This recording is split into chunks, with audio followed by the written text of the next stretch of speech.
I am sure sports. You know me there, I'm coast to coast representing. I mean, I say this is righteous representing for Omar. You don't know, come get the sports over here from near and far. Boy. Me say I am sure sports, one thing me sure about. When me say sure, that me not doubt. Come get your sports, get it over here. Come subscribe, repost and share. I am sure sports, one thing me sure about. When me say sure, that me not doubt. Come get your sports, get it over here. Come subscribe, repost and share. If me not sure, that me not say it. Know who score, that me not say it. Never know the game play, that me not say it. If me never see no game, me no know who play. For your sports news, better come over here so. For your soccer news, then come over here so. If you don't love sports, still come over here so. For the day done, you are gonna love over here so.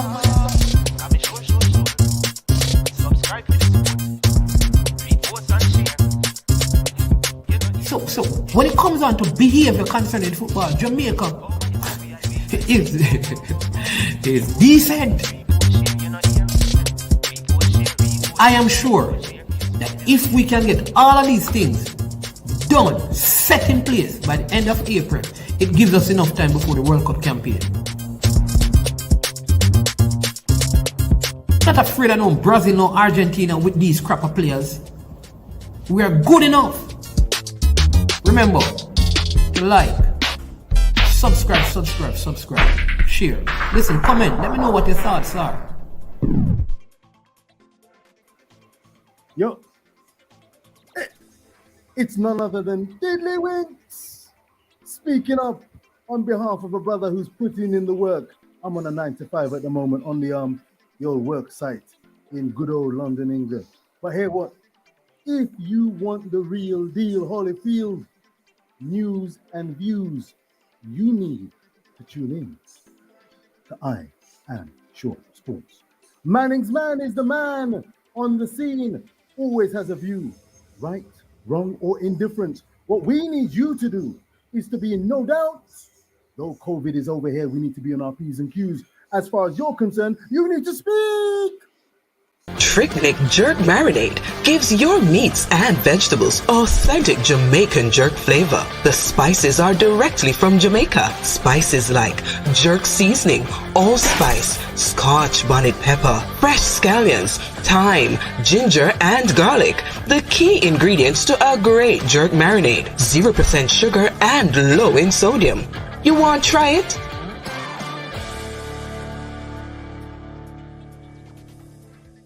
Made up of 18 Jamaican herbs and spices. Add delicious, bold flavor to your next grilling experience. Flavoring sauce, a marinade, basting, condiment, or topping. Trick-Nick Jerk Barbecue Sauce.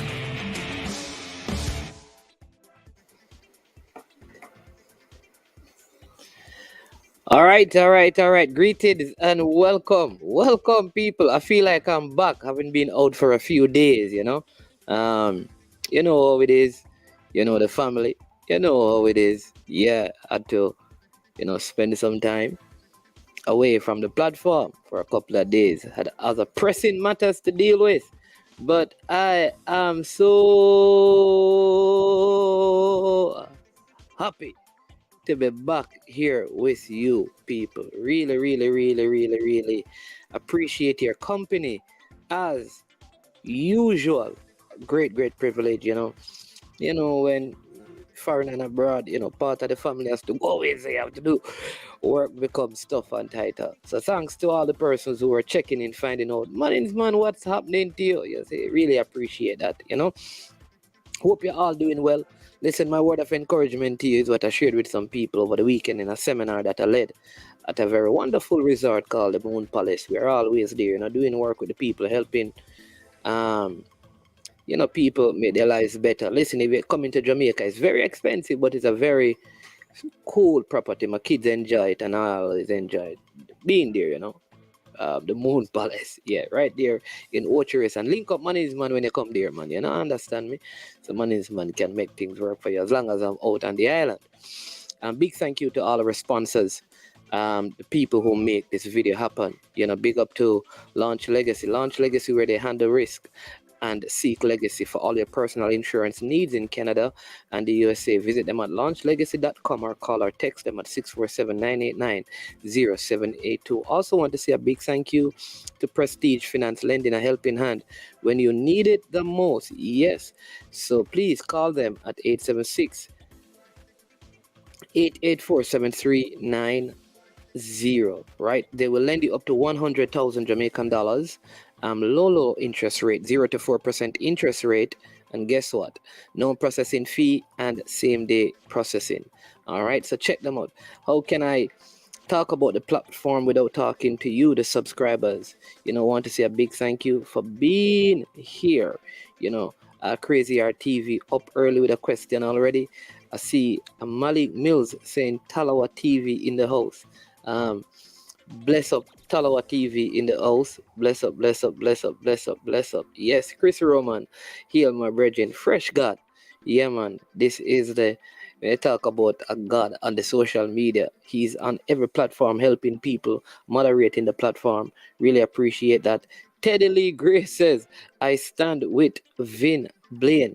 Listen, tomorrow, I'm trying to, like I said, I was out of the loop, so I didn't know a lot of what was happening. So made some phone call, but I'm going to share some stuff. But most of what you're going to hear, you'll be hearing from me tomorrow when I'll have Mr. Vin Blain, who will be, can I say, yeah, he's going to be on. Let me say that. He's going to be on because really and truly, as of this moment, it's highly unlikely that he will be continuing, as the coach, just given what is happening. But nonetheless, we will talk to him tomorrow evening after the JPL game. We will be talking to Mr. Vin Blain. Please come on. You're going to hear some outside interference, things that have never been reported. And he will be speaking for the betterment of the program. And when I say the program, I mean the Girlz program. All right. Big up Balakar, Eagle Republic. There your girls were immune. Half into, I thought you went on some coaching course. Oh no. I think coach need to be certified enough, but I think they need to look at all the stuff that I have from overseas and realize that a lot of the things that they are doing, I have completed them. You understand me? And so I think they should look at I don't know. I just think that given what I've done internationally and what I have, I don't know. I feel like they should look at least my certification and say this is equivalent to a CONCACAF Pro license. I don't know. That's how I see it still. You understand? Because I'm not trying to, me think no lily, me think big, man. My coaching badge is heavy, heavy, whole weight them carry, But maybe I'll do the coaching course. I don't know, because I'm not so gung ho into the coaching aspect of things. I also have Javon Parchment from Unseen and El Futuro with me. There are so many things that I missed out on, right? There is a Michael Johnson, who is a past student of William Nib. They're actually having a football clinic down there at William Nib for girls today. But like I said, I wasn't around, wasn't able to tell people. It's at the William Nib Memorial High School.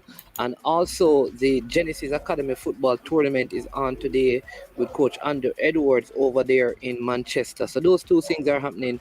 But like I said, I was not on to really talk about them. And where I was, it was very difficult to do any sort of video, Yeah. So yeah. All right. So Unseen, how you doing, man? Talk to me. How is the day? Day was good. I was coming from training. I wake up early this morning. Went from Spanish Town to Golden Spring. To work out with the boys. Get them technically sound. So a lot of technical work. The half turn, inside, right, left, juggling games and stuff like that. Trying to get their technical ability up to par. You understand me? Teach them the fundamental of, scanning, why scanning is important, checking out for the defender, the proper passing, stuff like that. So trying to get them to understand, get them to understand what it takes to become a good footballer. Okay, awesome, wonderful. Well, I want to begin before I even get into some of the questions that I see. Let's stick to the script and kind of go through our main topics of discussion today. Firstly, is congratulations. Firstly, to the under 17 girls who took the lead against Canada. And the game ended up tying 1-1. That means they topped they didn't top the table, but they ended on the same amount of points. But Canada topped the table because of the better goal difference, which means they have an easier path to go through. What it means is that Jamaica will play Cuba tomorrow, and I believe we are going to defeat Cuba. After that, we will end up playing against the USA in the quarterfinals, and I'm hoping that the play of the girls will continue to improve and get better. You can see that we are winning, in my opinion, on our skill level and our pace. But in terms of the system of play from the team, I don't know. I kind of feel like we are inadequate in those areas from what I saw of the game. To be honest, I didn't get to see all of the game because, like I said, where I was, I saw bits and pieces, but I just felt like we haven't developed a proper system and coordination of play that is consistent throughout a game. I saw more of that from the Canadian team. They had way more shots on target, but nonetheless, you can play ugly and get the results, and results must be rewarded. But I think we need to improve as well. One of the things that was very disturbing, and we continue to see this unseen, even in the JPL, which is how unprepared our players are in Jamaica to do an interview. Wow. You know, that's one of the first thing I started to work on at my academy. If you go on my Instagram page, you see me put up some interviews done with the boys. All right. So now the next interviews I put up, they're going to improve on how they talk. You understand me? So I thought the young lady, I don't know if I can blame her because this is probably her first time, and they need to be coached. I would want to believe that part of their preparation is standing before the media, because you don't know sometimes who the media personnel will want to interview. I will say though that as we have done some of these things in the JPL, I think like the players in the JPL, they have been improving, and that needs to happen from the high school level. Right? It needs to happen from the high school level, or even from below that, from the primary school level, where we expose them to talking and being asked questions and responding, even if not in the best or what you call proper English, but how they I really trying not to be hard. You can't be hard on her in one instance because she haven't been taught to do those stuff. Yeah. You understand me? Yeah. That's one is man. If you are training and each training session, you do three persons that you're training. You ask them some questions that an analyst would ask, right? You know, the other training session, everybody will go home and try to practice something because they figure you're going to call them name next training session. Yeah. But they don't want to look embarrassed. I don't know, man. So it's a very difficult thing, but we have to do better. But let me say this: there are many people. I remember when we were talking unseen before the game, and this is one of the things, we need to start recording some of the comments, or writing down the names of what people say when Jamaica go and play certain games. Because there were people who saying that Canada going to give us 6 and 4 and all of that and stuff. Now, again, I will No, Chevron give us. I can't agree with you on that. let me say this. I will say this. I think Canada were the better team in many different ways, but I thought we could have, we can be better. There's something is missing. We don't seem like a cohesive team with a systematic plan that is consistent throughout a game in any of the phases of the game. But defensive, attacking, or even in the transition phases of the game. And that is my thing. So I know we are winning based on raw talent and our speed and pace, because we are faster than most. Stronger. People. Yeah. But man, question though. The coach that coaches the girls, right? Yeah. Did he do his C license or whatever license? I don't know. I know that he's the assistant coach at Garvey Maceo. But man, that simple. He's the assistant coach at Garvey Maceo? Yeah, isn't he Dean Chambers who assists Meron Garden? Right, so. And they seem to be doing something good at Garvey Maceo because they won Manning Cup, they won under 16. But man, are they seeing football Garvey Maceo play? Well, maybe that is the system. That's the system that they play. Well, I don't know. Like what I'm saying. No, if you check it, even the Garvey Maceo game with under 16, that's what they play. They don't build up. Fresh God is saying that he has the same license as Meron Garden. They didn't change the same license. That's a B license. Man, all the national coaches have to have the basic CONCACAF licensing. All of the national coaches. So anybody here now, they have to have, a basic. If you're a head coach, no, we're not asking if he has a CONCACAF license. What we're trying to find out if it is a C or the B license he has. Right. I think if it's in the national program, it has to be. Because one of the things man, based on what I've learned, when I went to the coaching course, is that they're trying to teach us a particular way how we're supposed to coach the kids. So it becomes a national thing. Yeah. And how they play is not what they taught us how they play. So that's why I'm asking.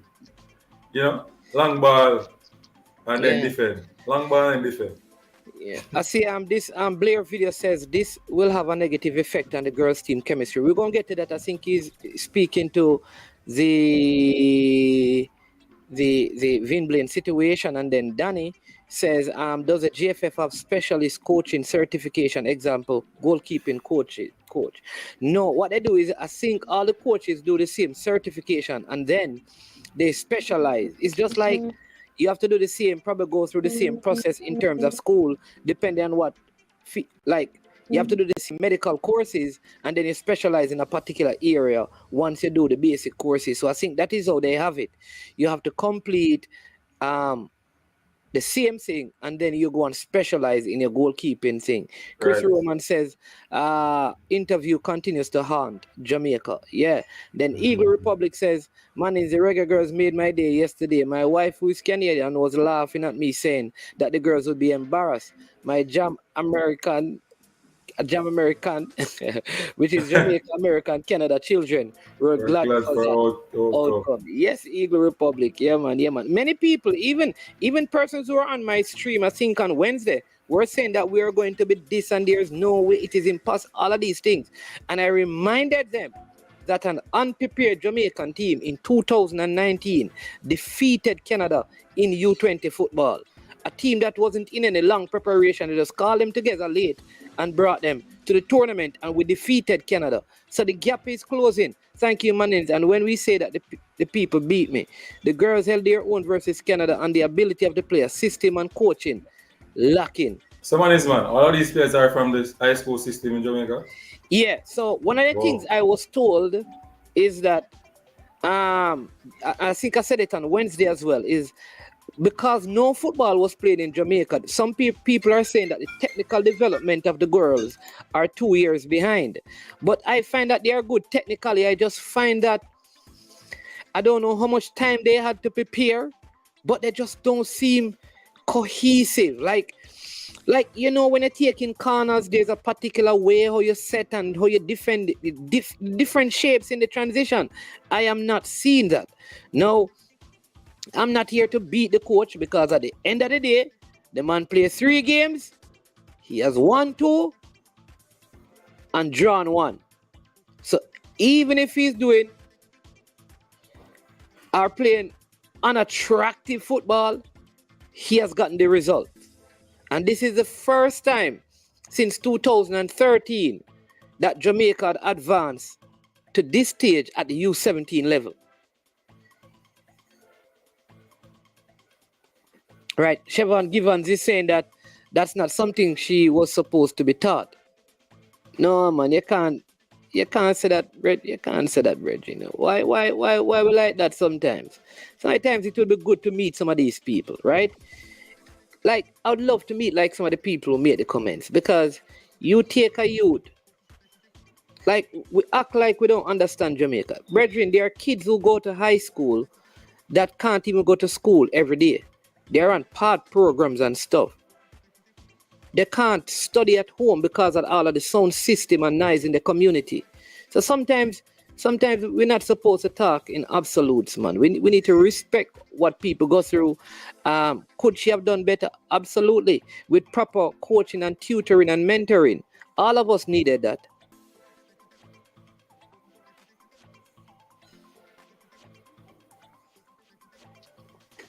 The Formula Sports, stop it. People were beating you on the panel because you guys spent 30 seconds talking about the girls and kept talking about the coach. All right. I'm going to get to that, you know. All right. I'm going to get to that, because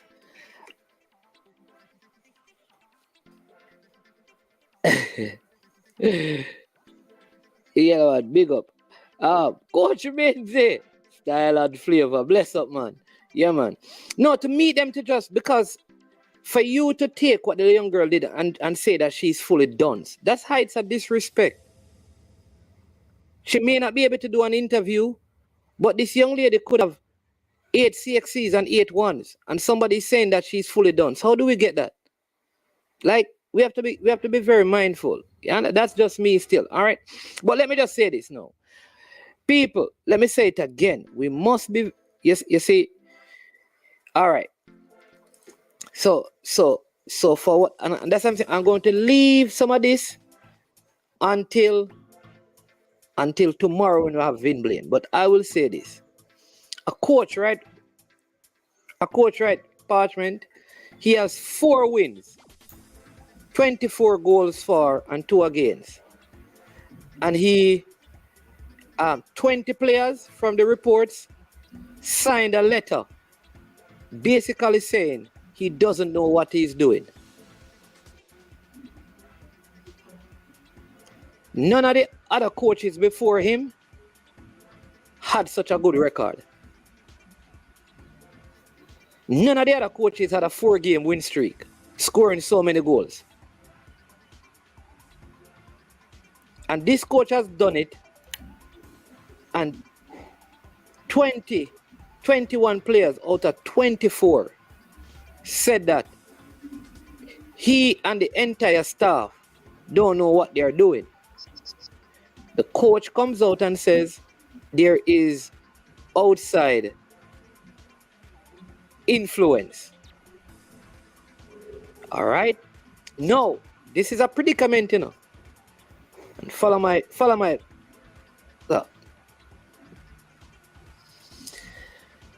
if this team fails to qualify, what will the coach who comes in, the people who make the change, and the girls who sign the letter say to Jamaica?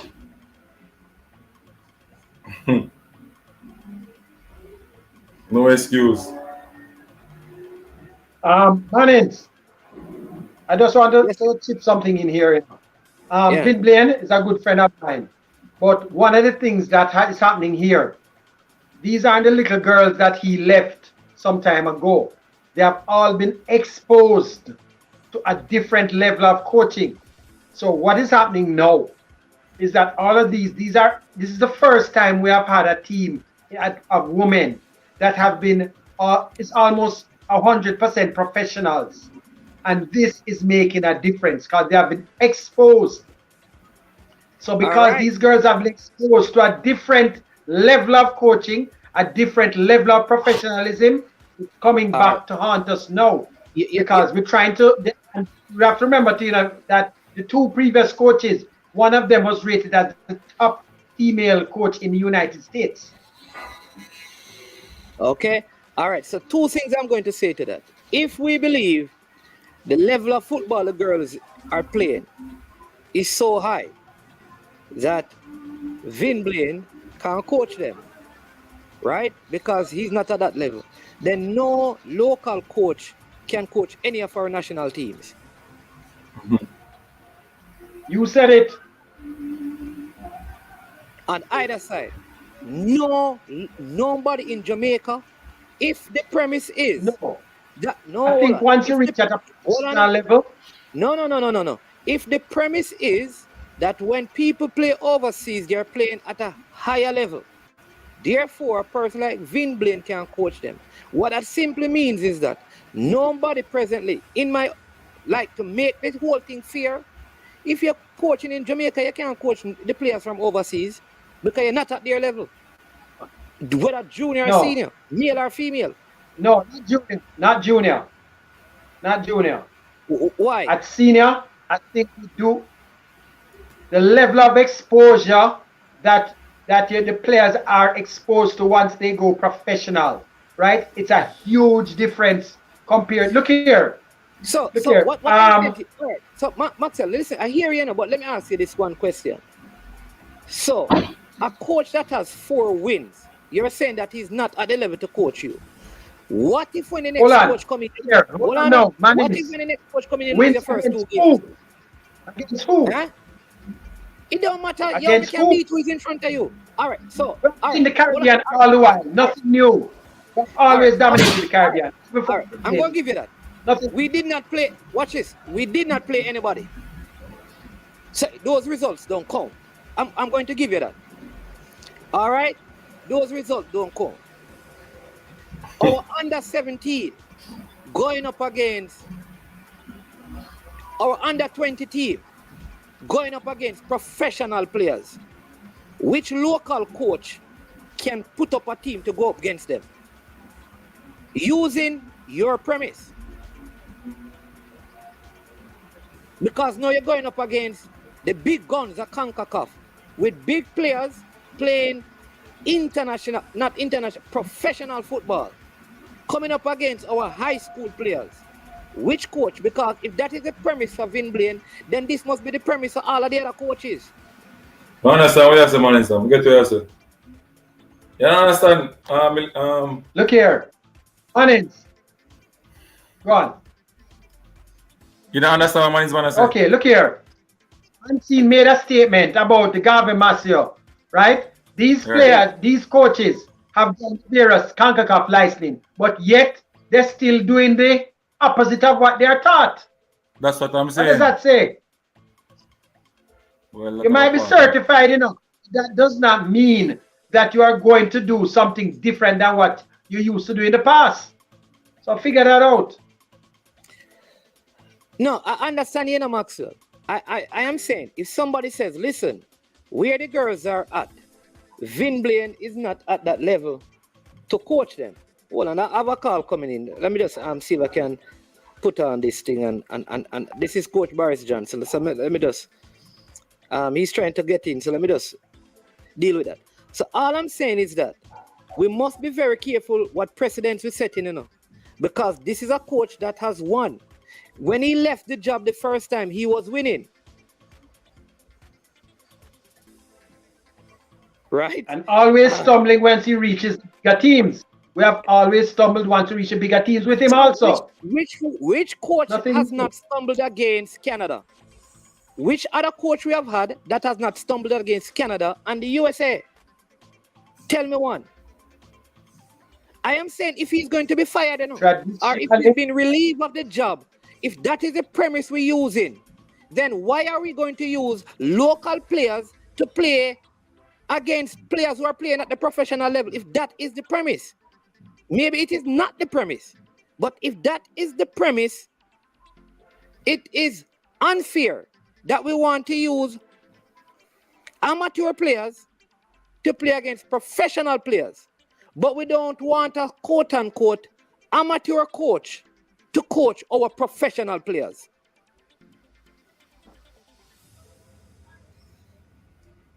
We can't have it both ways. But look here, the difference is that at under 20 level and under 17, you have a lower amount of professional players in your squad. At under 17, you basically have no professionals.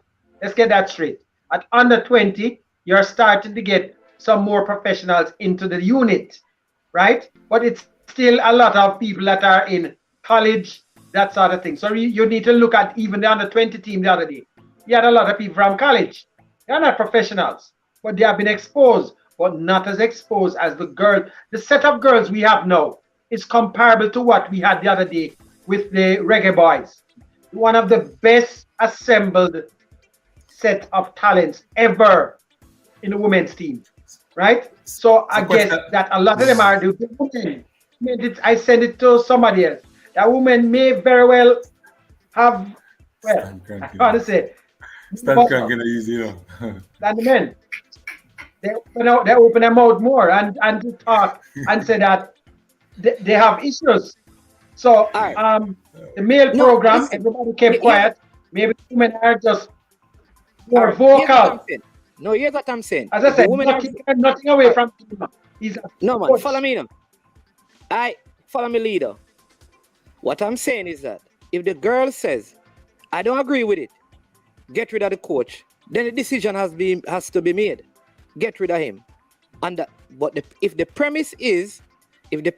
argument is too many of us are playing professionally, he's not good enough to coach us because we are playing professional and he's not at that level. If that is the premise, then the other side must be the same, which is we cannot take amateur player to go and play against professionals. Because if an amateur coach cannot coach professionals, then amateur players cannot play against professionals. That's all I'm saying. But man is one. Well, leader try to say still, you know. Leader said, even though the coaches learn, you know, that they do the new coaching course or whatever, them still not coach like what them not coach the way or them learn the thing. You understand me? So he said that. That's the thing. Yes. That is even what I'm saying then. That is even agreeing with my point. If what leader is saying is that the coaches who are doing the present courses in Jamaica, they are not using the course material, they are using the old material that they have. Then how are they coaching the national teams? That's what I'm saying. But them have the B license. Them still have them license, so they might give them the job. So, hey, listen, me no want look how this come. I'm maybe I'm not under. So you're saying to me that the reason why they are getting the job is just because of the license, because they are still using the same old method. Yeah, because you can see them don't change. Listen, hey, let me take a call here, man. You can see it in the under 17 team. Hello, caller, welcome. Manning's man. By myself, full of drama, man. Manning's man. Full of drama. Start cranky. My country, I love my country, you know. If I'm there sick, I want entertainment for a Saturday afternoon. No program I get. I watch Penn Release. I know I'm in a bed of COVID and boy the drama. Me get your link and me click in and the drama kill me. So we have decided. Manning's man, I'm confused. We have decided that we hire a coach. The coach a competition. The coach has now gone through the first round and going to the second round. And we decided that the coach not qualified because laughing. Let me laugh first. Because the coach don't have certain licenses because the players are no professional and the coach are amateur. I didn't know you have amateur coach because you don't get paid. You must work with free. That's about amateur. Management, man, stop. Don't answer the management of the country. Cranky, that's what I'm trying to find out. It don't make no sense to me. So maybe you can help me to understand what is happening because I'm confused. The management, as I say in the comment field, the lack of logic is confusing me. I don't understand the lack of logic. So leader is saying that you can coach a person up to a certain level if you're amateur, but at a certain level you need a pro. But I'm not sure how you gauge the competence of the pro. Because take it as your management. If you're saying the professional players can be coached by a supposed amateur coach, then no player should be coached by an amateur coach because they're going to learn bad habits. Exactly. They're going to learn certain things they need to learn. So they will never be as good as they can be because the coach is not going to teach them the right thing. And here's the thing too, shouldn't you fire the man who hired the coach in the first place? Because why would you hire an unqualified coach to coach a team? Yeah, exactly. Under what premise was he hired? That's a good question. For his firing to be validated, because nothing has changed. Because it's not the results are bad. It's not based on results, obviously. Right. So this is what. Look. I think you gotta be fair for management. So I saw some place where they said that a number of players had written to maybe the JFF that they didn't want the coach to coach them, right? So look, you can't have a coach coaching a team and you have a mutiny. That's not good. Mm-hmm. But you also can't have the inmates run their asylum. So I don't know how you right? Yeah, I had the prison tell you, say, boy, the jail now work for them and they must come out and leave the jail. You can't leave the jail. Either part of it or not. So here's the thing, man. They have a dilemma here. I have a feeling that sometimes there's instigation behind the scenes sometimes that precipitate these things happening. If those do it of their own volition, somebody instigating. Maybe somebody want a job. Or maybe there was a concern about the coach initially, but they couldn't afford anyone else. Whatever the reasoning was, we have a problem in the house. But Cranky, you're going to play in June again. All right? So like this is, remember it's June, you know. So in May, you should at least be having some camp and practice game. Well, no, that's too logical. You can't do that to the JFF. You can't do that. You can't be thinking about rational thinking and rational process with JFF. It has to be discombobulated.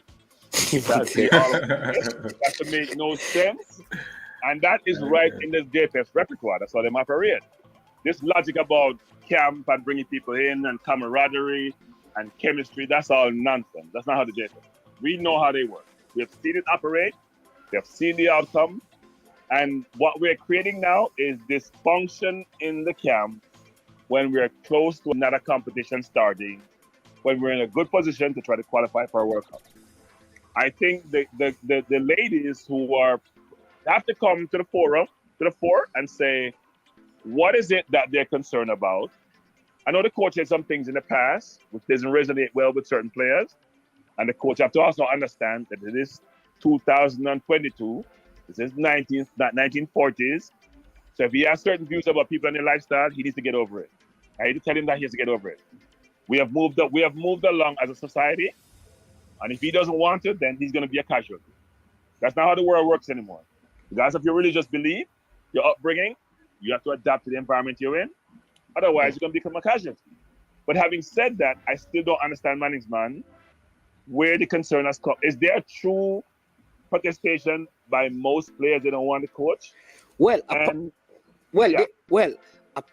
right. So this is confusing, right? Because let me give you some players that this coach called who were not even in the team. Courtney Douglas, who played recently. Paige Bailey Gill, right? Those two came in. Trudy Carter was not playing. She was on the bench in the last 3 years. This is the most consistent she has played. So when 21 out of 24, only 3 players, only 3 players. So I am here wondering if players signed it and didn't agree with it. That sometimes happens, but if I'm on the bench, I want the coach out. So remember that right. No, but that's not right away. But all right, but Crank. So here's my question. So I am saying, if there are good enough reasons for the coach to be out, for example, you said issues from the past, I understand that. But if the premise is about the coach's ability to coach professional players, if that is the issue, then we have a bigger issue. Because if you are saying a coach who has the requisite qualification is still not at the level to coach our players because they're playing at such a high level, then when we have our under-20 team and we have all of these players playing professional football, can we then hire a local coach?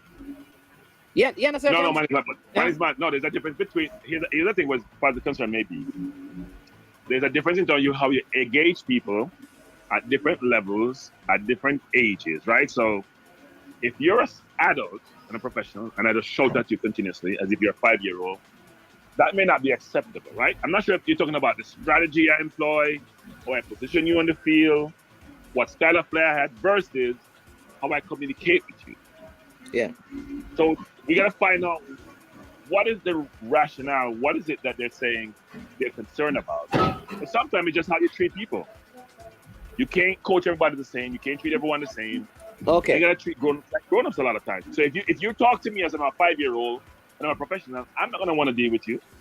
Okay. Or if you're a male and a chauvinist, and you're gonna talk to me as if I'm a female, and you're not talking to me a certain way, in a certain mature level or a certain level of professionalism, I may not want to engage with you. That could be what they're talking about versus is football acumen and the strategies that he employs. Listen. I give you an example, man. Yeah. I was listening to I was watching the under-17 game. And the coach it saw like a 10 times Arteta because he was trying to micromanage every single aspect of the game. You could hear him on the camera, man, his man. Yeah, listen, the funny part that I listened, he was coaching every single thing in the game. From taking a throw. Yeah, exactly. I mean, and when you're a young person, even a young person, that's why you want to tune out the noise. You know, the noise just confuse you on the field. You can't tell me if you set me up, you teach before I go to the game. You can't tell me if to put my right foot down and my left foot down, and if turn my head left or right. You can't tell me. You don't confuse me more. Enjoy the game more and focus on my position more. Focus on my play. I thought he was overcoaching in that game. So I don't know what Vin Blain's strategy is. I don't know what his coaching acumen is. I think it could be a combination of some people think, you know what, we did hire him, but frankly, we really didn't respect his coaching ability, but we just put him in because we couldn't afford anyone else, or because he's done it before. And now they reach a certain level, say, you know what, he can't take us to the next level. Because management, you see that sometimes management with, I give you an example. When you're playing in the championship in the UK, and you come to the Premier League, certain players get fired right away, right? Because they say, look, you can bring me from the championship to the Premier League, but when we look at the Premier League level, we don't think you have what it takes to keep us in the Premier League or move us up the table, right? Yeah. So I'm not sure that's what they're saying, but we need to get more information around what exactly is there. And I want to know, like, because the next coach that comes in, must have a track record. Because we can't put no coach track record. But if you are going to say to this coach, listen, you are not able to take us to the next. Go ahead, leader. You're freezing. Yeah. What I'm saying, we have players, we have coaches like that. Lon Donaldson has that type of record. You understand? So we have them. They're available. But Lon Donaldson has coached outside Jamaica for a while, hasn't he? Yeah, and didn't Lon Donaldson say that he doesn't want to coach a team? No. Well, okay. What I can say, I've spoken to Lon Donaldson recently myself, so he and I don't think don't think he has the same opinion that he had before. So Let's just leave it at that. Leader, I have a question for you, leader. Why is the concerns now manifesting itself at this point of the campaign? Why wouldn't this have come to the fore? Why would you hire the man again if you had all these concerns before? I'm confused. There are other. Look here, the reasons why I think he was not there has nothing to do with football. We all know that. Who is that? Lon Donaldson? Lon Donaldson it has nothing to do with football or his ability. No. I'm saying about Vin Blain. We hired Vin Blain for the first part of the campaign. So why would you do that if you didn't think he had the ability to bring get it to us the next the level? World Cup? Because frankly, we know that it's always a rubber JFF highlighted is that he's a good fit. And to be honest, for me myself, I don't have a problem with it. But if the players know who have been exposed to a different level and they are not comfortable and they see where they need somebody else, I'm expected to hear Vin resigning, to be honest. So let me ask you a question, leader. If 21 of the players write a letter saying that they want the president of the JFF to resign, or else not come in play, would you ask him to step down? Look here, players cannot really run the program, But in this sense, amount of influence what they are asking for, it's not like they're asking for money. I heard the question. And the president. The president does not directly affect how the players play on the field, So that is just So the players can. It does not have any direct influence. So you're saying, leader, you're saying that if Paul Hall gets a Jamaica coaching job, and 20 players basically say Paul Hall, they don't want Paul Hall to coach them, the JFF should fire Paul Hall. Look, I understand where all of you are going, but we are in a delicate situation with about. The situation. We're in a very delicate situation right now. Stan Cranky, the situation is very delicate. So you're saying the players don't want Vin Blain then? It's a mutiny. To do the honorable thing tomorrow and just do what he has to do. So is there a rationale? Do we have a theme as to what are their concerns? No, people are speculating. There are allegations, and I don't think look here, I don't think speculation is helping anything, right? People want to speculate on certain things, but look here, just go to the basics. Some of these girls were exposed to Vin already, and look here, there's difference when you coach.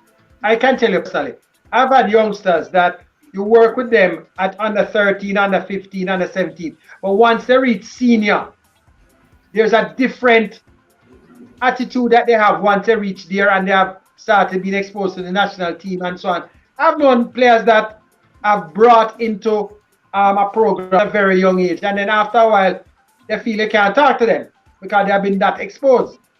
So it's a similar situation I've been in. Sorry. So here's a question, guys. Here's a question. Why is this in the public domain? Somebody leaked it. It was leaked. And it was leaked deliberately. Yeah, so it was leaked. The information was leaked to a media house who reported it. Right. So okay. So Cranky, but someone from the JFF leaked. Someone from the JFF. No. Apparently, they found out after. Oh, so a player leaked it, then you're saying? Well, I don't know if it's a player or somebody. Maybe the person who want the coaching job. I don't know. It's a strategy. I don't know. It's interesting. It's a strategy. But you know what's funny though? At what point? And listen, remember, I am saying if the truth is, if the players want them out, and here's what I know: Vin Blain will walk away because he wants the program to succeed. So it's not like he's going to stay. And I don't think he has that personality. His professional conduct will cause him to walk away without much fuss.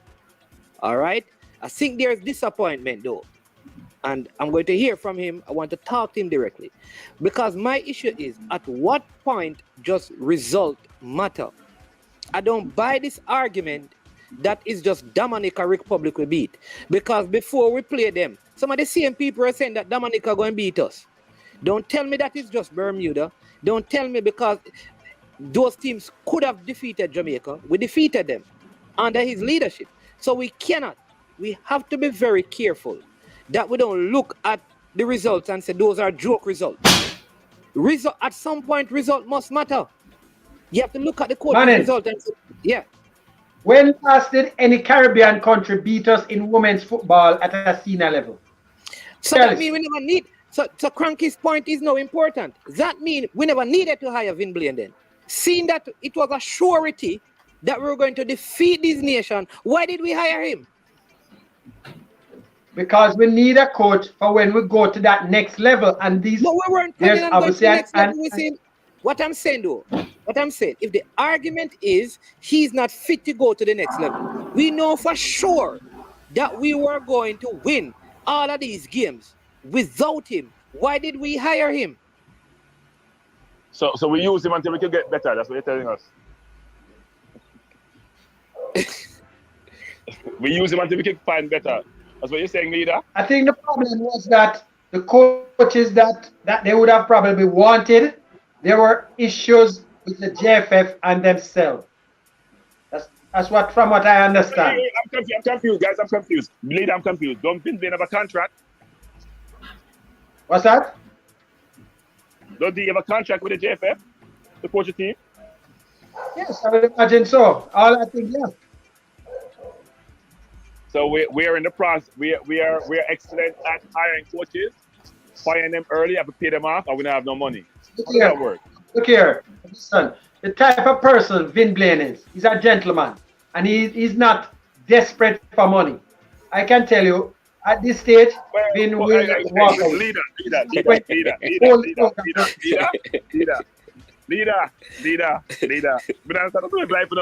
But I want to fire the man and the man to leave and not take no money. What kind of nonsense that, leader? When I try to use a public domain to convince the man to just walk away from his contract. And then putting in time and effort and sweat in reputation. I don't want to pay the man to leave. If Vin Blain, don't walk away with the money, my youth. But I'm just doing nonsense about walking without money. But you're a professional man, and where's the professional of the JFF? The professional. By the way, Cranky. Yeah. The coach that was there before Vin. Right? Busby. Why did we let him go? Because of our leader. There are only allegations against the gentleman, you know. You could have had him coaching still. You know that. There are only allegations. But his position was untenable because he was accused and had a case going. So his position was untenable. That's understandable. That's like what's his name from Man U being charged for a certain crime or being accused. Mason Greenwood. You put them on probation or you put them on the side until they resolve their case. They can't be representing the country. It's that Vin Blain is not being accused of that situation. We're saying that the players or management don't want Vin Blain anymore. And they have a contract. So Vin Blain has to get paid if you want to leave. Why would Vin Blain sacrifice himself for what? What is he being given so he could sacrifice? Sacrifice himself. Most people in any organization, if you let them go before their contract terminates, you have to pay them off. In fact, you have sometimes to pay them more to get them go. Huh? Unless the person resigns. Well, why? If Vin Blain resign, Vin Blain, the turn on for nobody. Resign nothing. Everybody wants the glory. Now he's in second round. He's have a chance to go to the World Cup. He's not positioning himself to get the glory associated. We go into the World Cup and the accolades that come with it, the position that come with it, legacy that come with it. I've been blamed. You know what?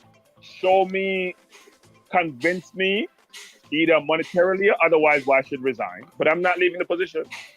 Yeah, someone else who wants it can get it or satisfy the JFF desire. Or you guys are orchestrating things behind the scenes to get rid of the man when he's now got to a position where he's positioned to make the World Cup. Why would he sacrifice himself? For what end? I could have a program, I suppose. I don't know. We need a leader. We need to stop this nonsense, leader, man. We need to stop this nonsense, man. We have to be.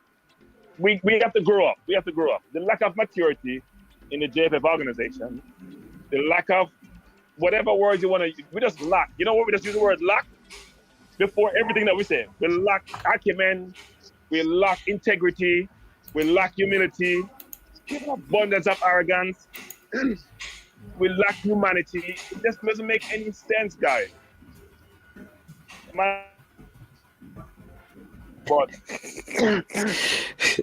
management, I'm very confused. I had to call in because I'm very confused. Right, so like, I'm hoping that I can figure out by the end of the day what's happening. So I will see. Maybe, like I said, I'm going to talk to Mr. Vin Blain tomorrow and hear what is happening, because I just think the program is in a very peculiar position. What if he decides that he's not going to leave, and the girls decide that they don't? Well, look, this is such unhealthy. That coach, that coach, them can fire him, right? Them if it's just a PA.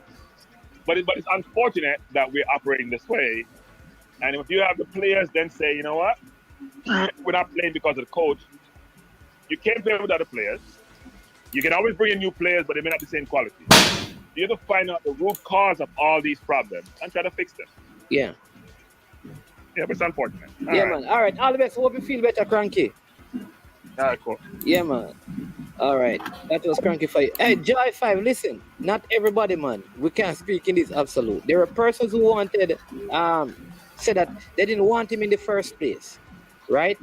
That's it. It seems like some persons want Paul Hall, some don't want him. Right? So, but a person is hired.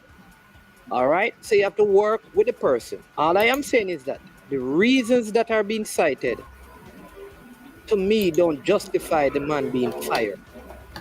It cannot be, because the issue is he has the result. And we can't keep saying it's just these teams. They have to be beaten. They have to be beaten.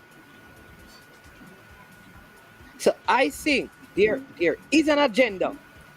There is an agenda to get him out. In other words, some people didn't want the job unseen in the beginning.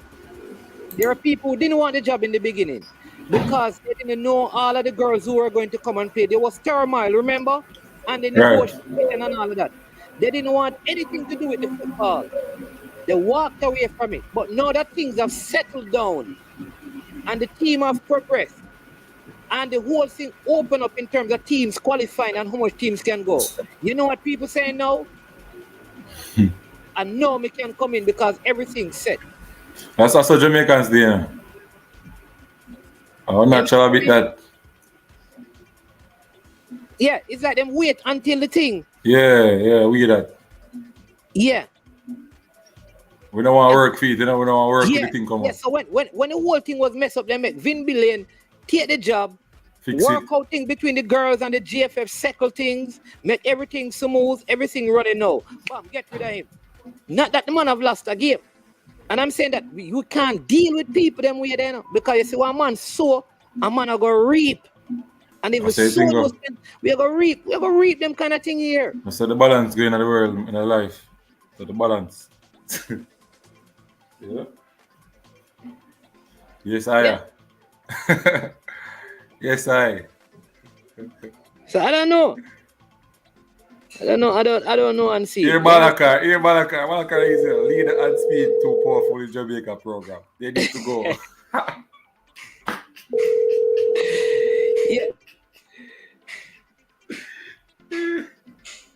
Yeah, man. Coach Boris, you're calling. How you doing? Yeah, I know something to tune in and hear the discussion. First of all, let me say good evening or good afternoon or good morning to all the listeners and the panel. I sit and I listen to the discussion, but as I always told the management, it's nothing strange and it's nothing new, and it's sad. And why I say sad, if you look at what happened and what transpired with the male program, to see this happening now, I don't.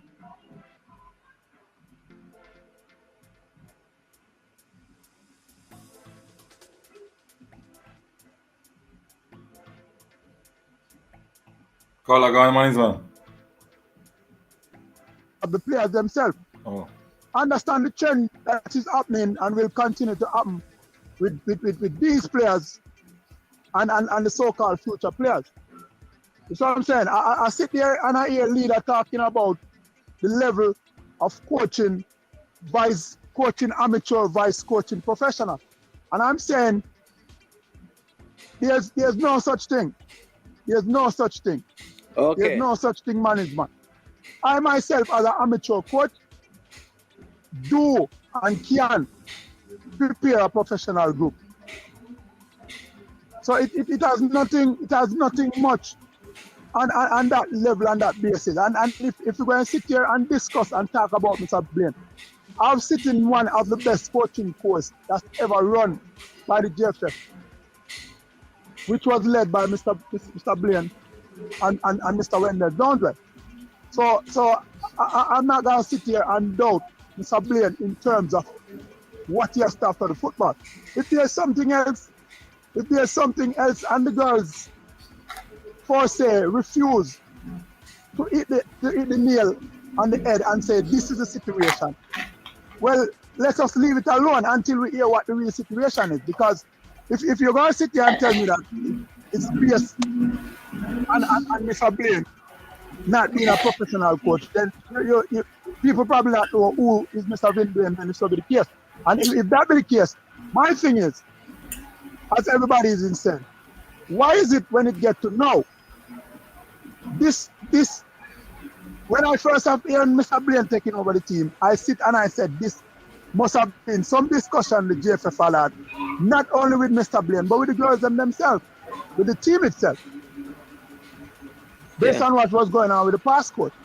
So I'm saying now to reach this part of the campaign and to hear this now going into the next phase of the campaign, it's nothing strange, management. It's nothing strange. I think if Mr. Blain can remember carefully, I told him that as soon as you go there, get things back on track, get things in order, then there might be a possibility where people is going to feel more or less. You should leave. Not knowing where he has taken these girls from, these same set of girls. Not knowing where he has taken some of these same girls from. Exactly. I mean, I don't want to sit here and debate and try assume or find my own opinion. If there's a situation outside of the football itself, because clearly this can't be football. I don't think this has much to do with football.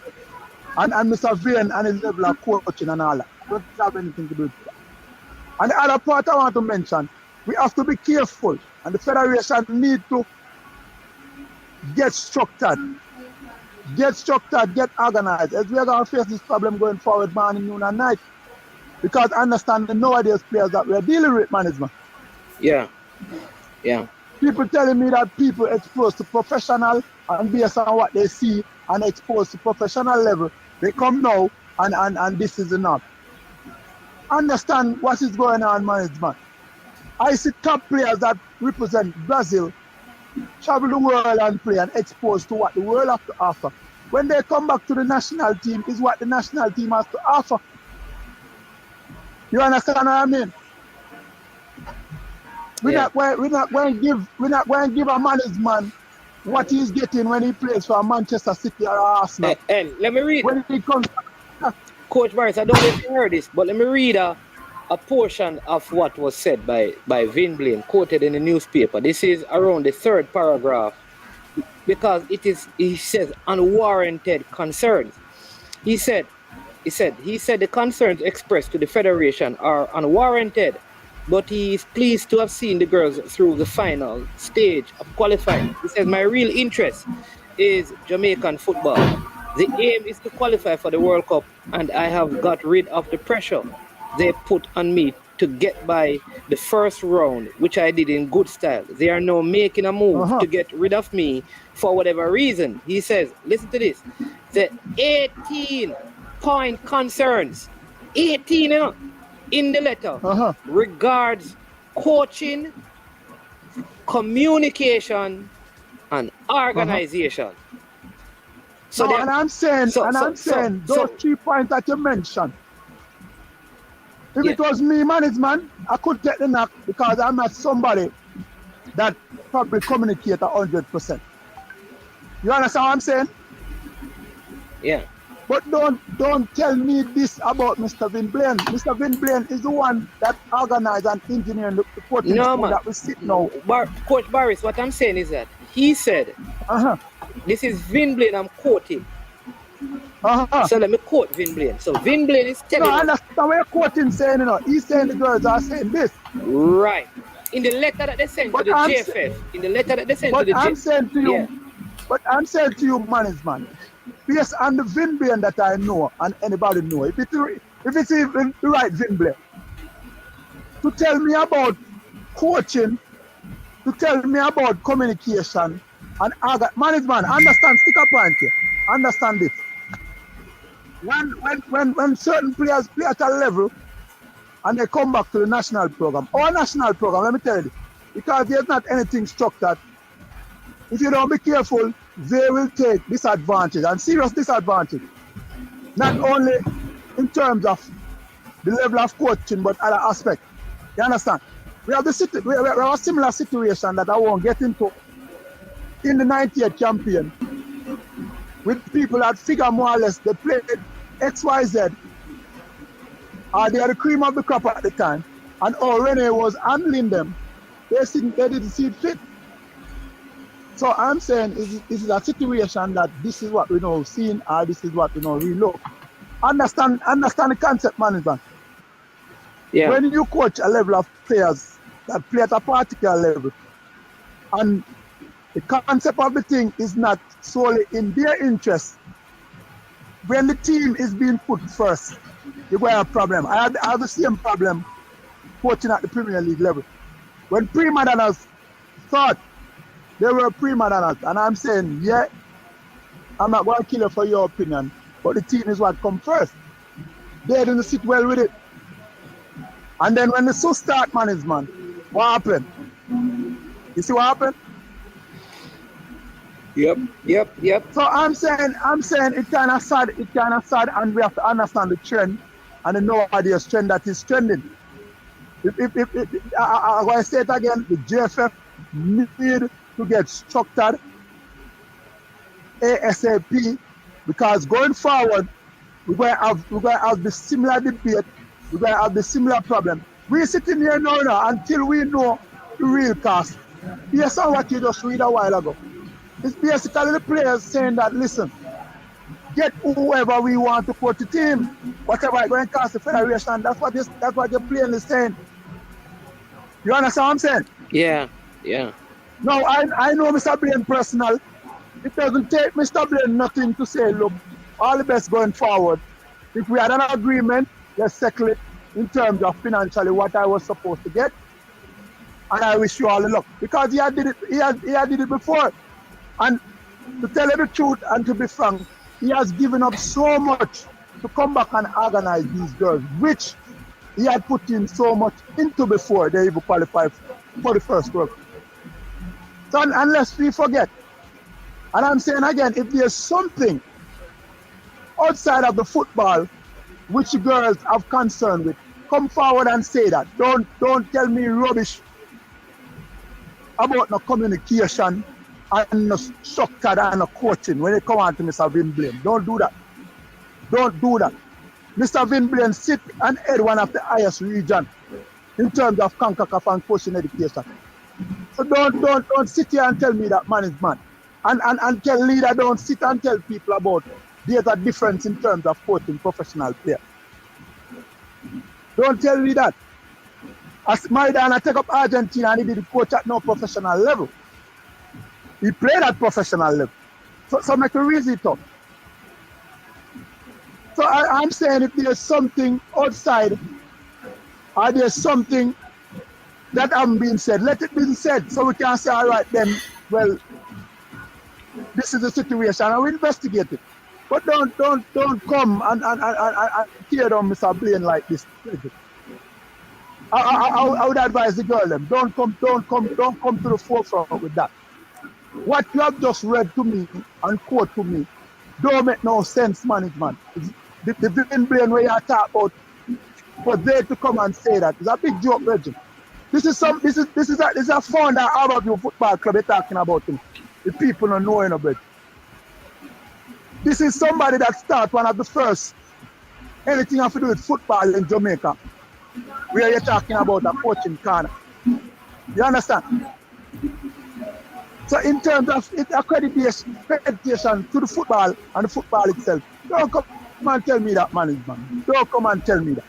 And don't sit down and tell me about the play at the professional level and you come in now so you can't deal with this coach and that coach. If the players are going to say to the JFF, listen, at the end of the day is who we want to coach the team, then let them come forward and say that. But don't discredit Mr. Blain and put Mr. Blain in a situation that they know there's no truth about it. You understand? Yeah. The JFF need to structure themselves going forward because look at what happened. We have a similar situation and we have not learned from the Bora situation. We brought in Bora, we signed him a contract, and then the players have disagreement in terms of how we're going forward, Mr. Bora, and then what happened? The JFF have to cut time, spend a bag of money. That now is a burden on the federation. If you see what I'm saying. And if you look at going forward, they have done it with other coaches. We have sit with them, have the dialogue. And me, from a coaching point of view, you can't talk to me as a coach in terms of taking on a job. And there's no formal meeting with the players to say, look, Mr. Boris Johnson is going to be the head coach going forward. And this is the situation. I don't see where there would have been a dialogue with the team to say, look, this is the situation. You understand what I'm saying, management? Yeah. Yeah. So I don't understand this now coming out. I mean, as I said, Mr. Blain is someone that I know personally. He's a great mentor of mine, and I'm saying, and I'm just talking on a friend basis, but we put aside friendship and we are talking about the good of the game and the good of the football where Jamaica is concerned. Let us sit and look at what happened, Virgin. It's nothing new to me. When I hear it, I shake my head and say, here we go again. It's nothing new to me because it's basically what happened with the male program that derailed us. And see now it coming to the female program. You understand? It's the same thing derailed us from the male program. We had reached 2 World Cup semi-final, advanced to 1 final, and then everything takes for the turn in terms of negotiation with players and all this stuff. And it derailed us. It derailed us. Derailed us. One of the better groups we have even put together for a long while in terms of where they play and where they're coming from. And we got nothing over it. All right. We got nothing over it. And we are not looking at what happened now. It's the same trend we are heading to now in terms of the female program. All right. You see, I can talk management. Yeah. I can talk and I'm not speculating. I know where this I remember sitting with everything that's structured with this female program long before people even talk about getting them into a work. And it was the same Mr. Vin Blain. It was the same Mr. So yeah. I'm saying, ladies, if they come out and say what is the right concern, don't come and tell us about Mr. Vin Blain and communication. Don't come out and tell me nothing about no coaching. And the next factor that you raise, don't come out and tell me that. All right. We know who is Mr. Vin Blain. Yeah, man. All right. Well, tomorrow. If there's something else, come out and say it and clear the ear and see how best to go forward in terms of finishing up the next one. But don't come give with this man. This right now is nonsense. Nonsense. Or is it a case where now is whatever the players say goes? If that's the case, then yeah.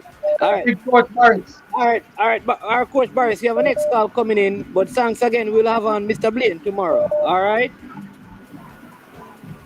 Yeah, let's get this thing structured, Virgin. Yeah, man. We're going to waste time with talent again based on what certain players want, Virgin. All right then. So let's take this call and then tomorrow again, Coach Boris. Respect for the call. Thanks for the support, man. Yeah.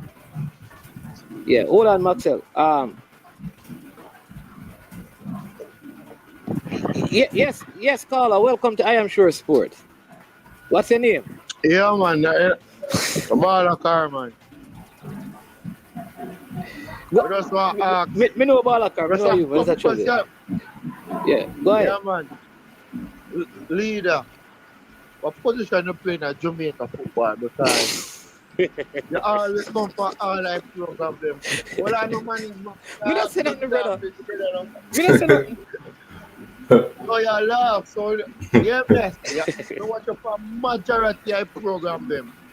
I see the way it up. People request me to come. I can't say no. They request me to come. Okay, look here. A lot of people know me, know expertise I have. I'm not connected to the JFF at all, right? I'm also a journalist, and I've links with a lot of players that have played for Jamaica. So sometimes I hear little things along the way, but it's people that request me, cause like even this program, my good friend Manismal, and he basically give me the boss. I basically come on to just give me my opinion. Yeah. Me don't want you to skip past when me ask you. Me don't want you to corral me. Me might not have 5 What you want here? But no corral me. You're too powerful in the Jamaica football. Me no say me no, we don't have vision, you know. But we don't come out and talk things in 99.9%. That's how you have to go. And a fool way you have to go. 95%, probably all 50% like Europe player that will play national team.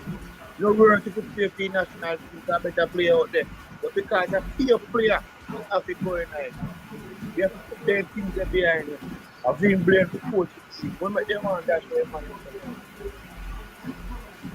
Few way all you talk, you're certain of the next coach of the job. And you're certain the Vin Blain coach. Balakar, no easy, you know. So what is the question you want him to answer, Balakar? How is the powerful in Jamaica football? No, you hear that, Maxwell? Leader? Go ahead. Me? Leader, what the I don't know that I have no power to answer. None. I'm just the opinions, resonate from Mr. Maxwell is not the facts for I am sure sports. No, has not my personal opinion. I might give you some little facts that I have one I want to bust on Management show today. Red Star Belgrade if you give me a chance. But we have the upgrades here. We have them update there already, man. But you can talk about it. But we have the update. Yeah, we have the Red Star Belgrade update, but you can talk about it. Anytime you're ready, man. We can talk about which Jamaica. Yeah. You are saying, but Balakar, Auntie, yeah, man. Auntie, big up yourself. Balakar, big up Balakar. Big up. Let me ask you a question. So, what should Vin Blain? You're saying that Vin Blain should stay in the job, but the girls, 21 out of the 24 girls, say that they don't want him to coach the team. What is he supposed to do for the good of football? Well, if I feel good at the team, just make sure it's a JFF PM. If JFF not PM, not pay him up, don't let it job. That is I want to left my money in a man's one. Even if they're good at the game. So what me go do? After Vin Blain, you say Vin Blain rich, you don't want no money. Alright. Balakar, hey, money's not all. To be honest, for the good of certain programs, sometimes you have to make certain decisions for the bigger good. One of the things that has stalled the Jamaica program is money. Either on the JFF part, a lack of money, and they're appointing coaches that not good, or having too much money to play with, and then they're taking some coaches that they seem to be a bargain, but they cost them a lot later. Right? People have to start doing this thing as a business and operating it like it's their actual business, where you have a profit and a loss, and putting people to work in your company who are competent. Yeah. All right, man is man. Yeah, man. Yeah, me understand what you say now. Yeah. I don't want people get me wrong, Me I don't want fun of Vin Blain, because he do a lot of things in the past. even when I'm a coach, I have a view team to player from Tulane. But he must do good now. You understand me? Okay. So we have to give him props with that. He must do good now. Yeah. And when do with the girls them, if I did one next coach today, probably won't make it because probably you only see Bunny Shaw they run with the ball, you see Brown they run with the ball, and then just a kick and not run the ball. You understand? Yeah. All right, Balakar, listen, he's going to be on tomorrow evening after the Mount Pleasant versus hold on there, leader. After the Mount Pleasant versus Dumby Holden game, you know, we're gonna have on Vin Blain and he's going to be talking from his side. Yeah, man, so make sure you tune in. Yeah, man. All right, then Balakar, respect. I would say match I play tomorrow. Which match? Mount Pleasant. Yeah, no, tomorrow to play it come on TV, 3 o'clock. Well, if I want a Jack, no forward, you know. Yeah, man, a Jack solid to play. Money. Some don't make him go here. Leader, say want to ask you a question, Balakar. Yeah. Yes, a leader. Yeah, Balakar, you know a coach by the name of Neville Burtis Bell? Yeah, man, big coach, man. Okay. He's a very good youth coach, probably one of the best, don't it? You were no never been no coach team. Okay, you know, do you remember when he turned into coaching a senior team, what was it like? Do you remember? He coached over Portmore United. No. But he did. But I'm just telling you. That was one of the times when we realized once the level changes, it takes a different type of dispensation to deal with players at another level. So he did well with schoolboys, but when he had to deal with the adults at Portmore, it was a disaster. You can check the historical facts. It's there. So I just say Vin Blain, when he had these girls, where he took them from, he did a marvelous job. The problem is now they have been exposed. So I'm seeing that as one. Respect your Balakar, come you go take him on the one here, you know. Come I agree with you. Yeah, man, I mean I agree on that neither. Yeah, but we'll take him on the one. All right, Balakar. Yeah. Unseen, you were going to say something. Go ahead. No, what I was going to say is that they take a different approach for the senior players than the junior players. So, professional, you're going to take a different approach from the coach. So, if you don't know how to deal with adults, because a lot of these coaches, you know, who coach at high school, they feel like them can deal with the big man, them see me, I couldn't deal with the high school quickly. Yeah. I'm experienced that. And that's why most of them use be a little boy them team or whatever. But it's a different approach you deal with the big man. You have to relate to them different. You understand me? Because you can't, look upon a big man and go say, boy, hey, tough. And them thing there. And that them use some of the coaches them used to. Yeah. All right. Good point that though, but I don't know. So let me read what this thing says, right? Because again, you have to read the article, because the article is very telling, The article says the 18-point concerns. Big up, bad Gaza. Me they have the article still. The 18-point concerns in the letter. So he's citing stuff from the letter. Regards coaching, communication, and organization.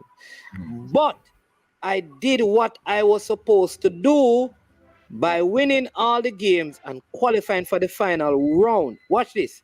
People were writing and bombarding the federation with messages of Vin out.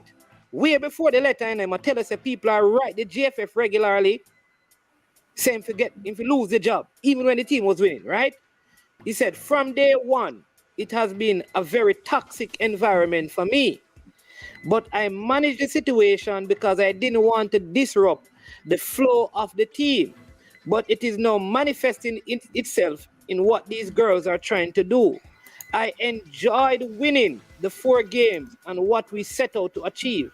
But I was distracted by the antics, which I tried to deal with in a professional way, he said. All right? it speak about him. He resigned the women team in 2017, you know. After the recent sudden removal of Boyz, he came back in, right? So people forget that he left the team that went to the World Cup. He was building the team. You understand me? But so I am saying that from the man get the job, there were problems. So why did he get the job? You understand? That is my issue, you know. Unseen. From he was going into the job, people were fighting him. Why give him the job? And then now you're gonna respond to the same people to get rid of him. That's all I'm saying. Don't give him the job then, if there were issues from before. Because nothing has changed except that the results have gotten positive. That's all I am saying. If he's going to be, you should not have given him the job. Man is one. Politics, you know. Yeah. That's all I can say. Yeah, leader. Yeah, man. Boss them with the Red Star Belgrade info now, and then we share some other stuff that's going on with the U20 team. Okay. It's been reported that a certain Jamaican player is being heavily scouted, more than heavily scouted, because they are already having welcome to Red Star Belgrave on their various pages, and there are discussions being had between FC Copper and Red Star Belgrave into the possible transfer of Kaheem Paris to Red Star Belgrave in the summer. So that's Red Star basically Belgrave? it. And they have already Red Star Belgrave. They are in Serbia. Where? Jamaica should remember Serbia very well. Oh. 98. All right. It's one of the bigger clubs in Europe. Sorry, go on. Yo, continue. They have done very well in Europe for years, and they are one of the bigger clubs in Europe right now. It's the coach for FC Kappa has said nothing less than a 7-figure deal. It would be for Paris, seeing that he just recently signed a 2-year contract. However, the contract ends next year, so I'm sure FC Kappa is not going to hold on until next year to try to sell him when he could probably stall and go away for nothing. So they're going to get their maximum out of when is it the deal with Kaheem Paris. When is a 7-figure? Because for those of us who don't understand money language, what is 7-figure? Million.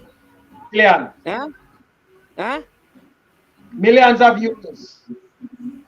Oh, millions. Okay. So people understand figures. No, they hear 7 figures. They may not know that it is in the millions. But isn't his team also saying that they are right up in the league in Slovenia, and they could win it and be in the Champions League and want to keep him, which is a challenge? No. Because they are saying that they go to the Champions League, you know. Qualify for the Champions League. Also. Huh? And we have seen, the thing is, they only have him for 2 years. He's as a 2-year contract. The contract, what if he even goes, it's going to be, his value is going to go up tremendously. And at that stage, he can almost walk. Right? A lot of people don't realize the business of football, you know.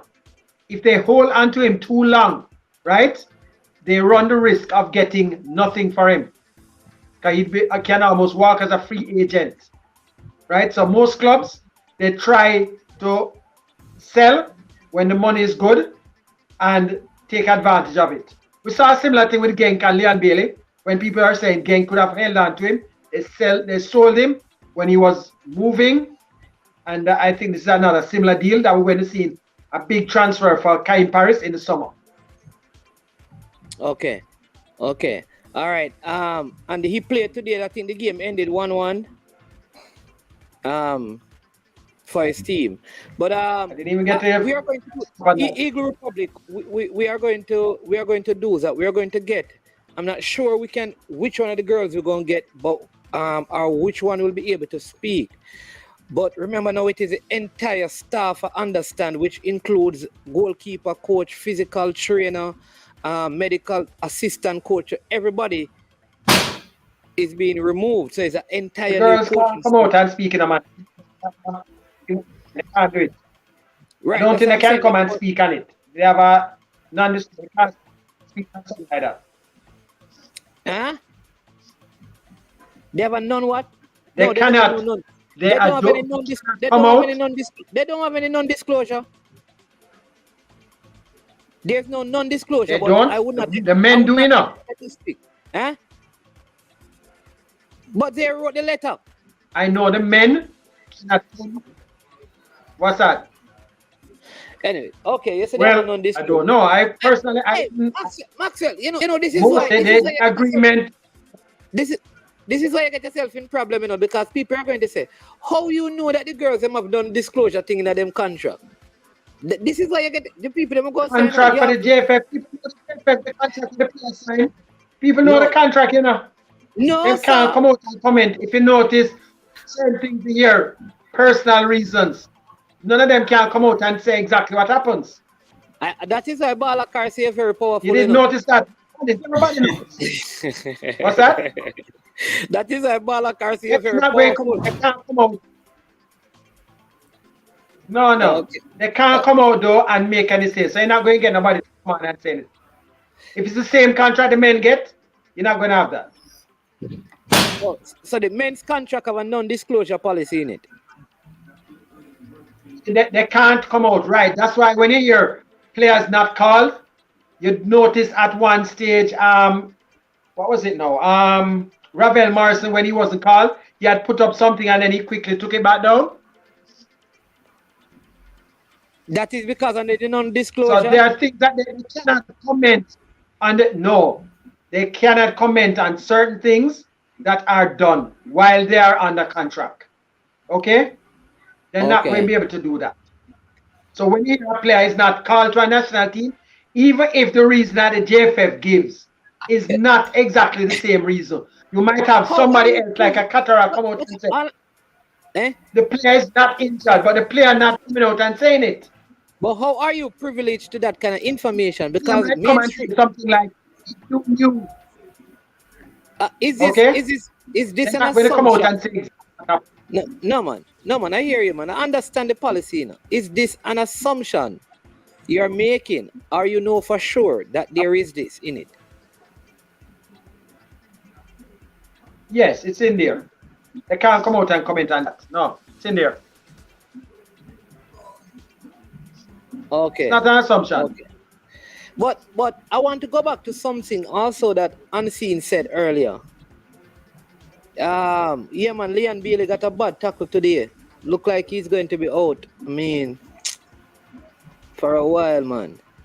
I feel so bad for him. I hope it's not anything serious. Because I want to see him in the Nations League. You understand me, Unseen? Yeah. And then Whisper Richards also played for KC in the under-16 tournament. He scored a goal. Though they lost the stats 2-1. Yeah, but heard that he played well enough. You know, he looked better. I heard that he looked better than all the players on both sides. Though those stats were the best team. But as an individual player, I heard that he was the standout player. So that's always good. You understand me? Because he's under a lot of pressure, you know, because of all the stuff that were said about him, he's under a lot of pressure to perform. What I was wondering though is that what is Mona ban or they never played under 16? They played under 16 and they went to the quarterfinal round. Oh, they were in it because I'm saying that they dropped out. Whoa. They reached permanence. They reached they dropped out at the quarterfinal. Yeah, and Calabar. What happened to Calabar with Christopher Ainsworth and that goalkeeper? Calabar reached to the quarterfinals, you know. Those players are too old for under 16. Calabar doesn't have a good under 16 program at all. I thought they said that Christopher Ainsworth was 16. He was 16, but listen, he was 16. Listen, he's 17 this year. The reason why Whisper who is also 16, can play because he's 16, he's 17 after September. Ainsworth is going to be 17 before September. Oh, okay. So anybody with so most of these guys that are playing now, most of these guys that are playing now are players that will be seen for the next under 17 that start sometime around September, October, the qualifications. So a lot of the guys in this actual under 16 that we're seeing now, the majority of them outside of those. Whisper can play under 17 as well. He cannot. No. Oh. You'd have to be 16 this year. You'd have to be, you understand? You'd have to be 16 within the year, next year. Not after. He's 17 this year, so he's not eligible.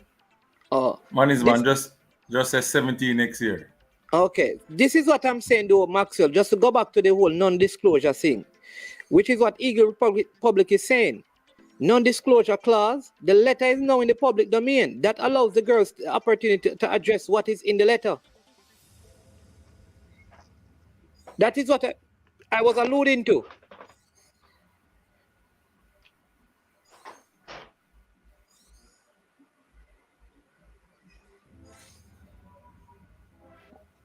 Leader, you disappear? Yeah, but unseen, I hear that the under 20 team they go back to camp next week. Yeah, they go back to camp next week. The players from overseas will be at that camp, and who they selected from this round of the camp will come back. So listen out, people, for that list of players. We will get exclusive information on that for you guys. The bird will give us the information. Yeah.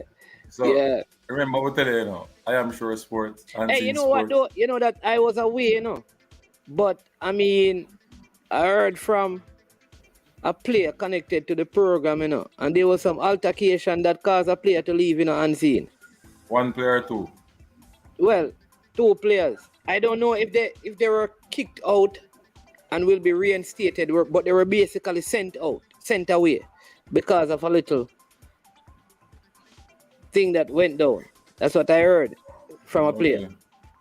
So interesting to see how that will pan out. And it's a very good players too. So I hope that there is something that is done to kind of rectify the issue because, we have to get the best player them to go play. The best players out there, We can't do the problem, Yeah, man. Yeah, so people, let me just give you some JPL news. Wally Downs is back in at Mount Pleasant, so you'll see him on the bench tomorrow. Big game at Draxal, doubleheader. We'll be there. Tivoli Gardens will be going up against. Oh, let me just get the fixtures for you. But the second game, the 3:00 game, is the Mount Pleasant versus Dumby Holden game. That will be a very, very, very big game out there at Draxal tomorrow. The two of the top scorers in the league, Bygrave and Daniel Green, will be showing up for that one. Yeah, so that's at Draxal. I'm going to ensure that I am unseen. Will you be there? I'm going to talk off of the year now. When I finish. Tivoli will go up against Mobile United.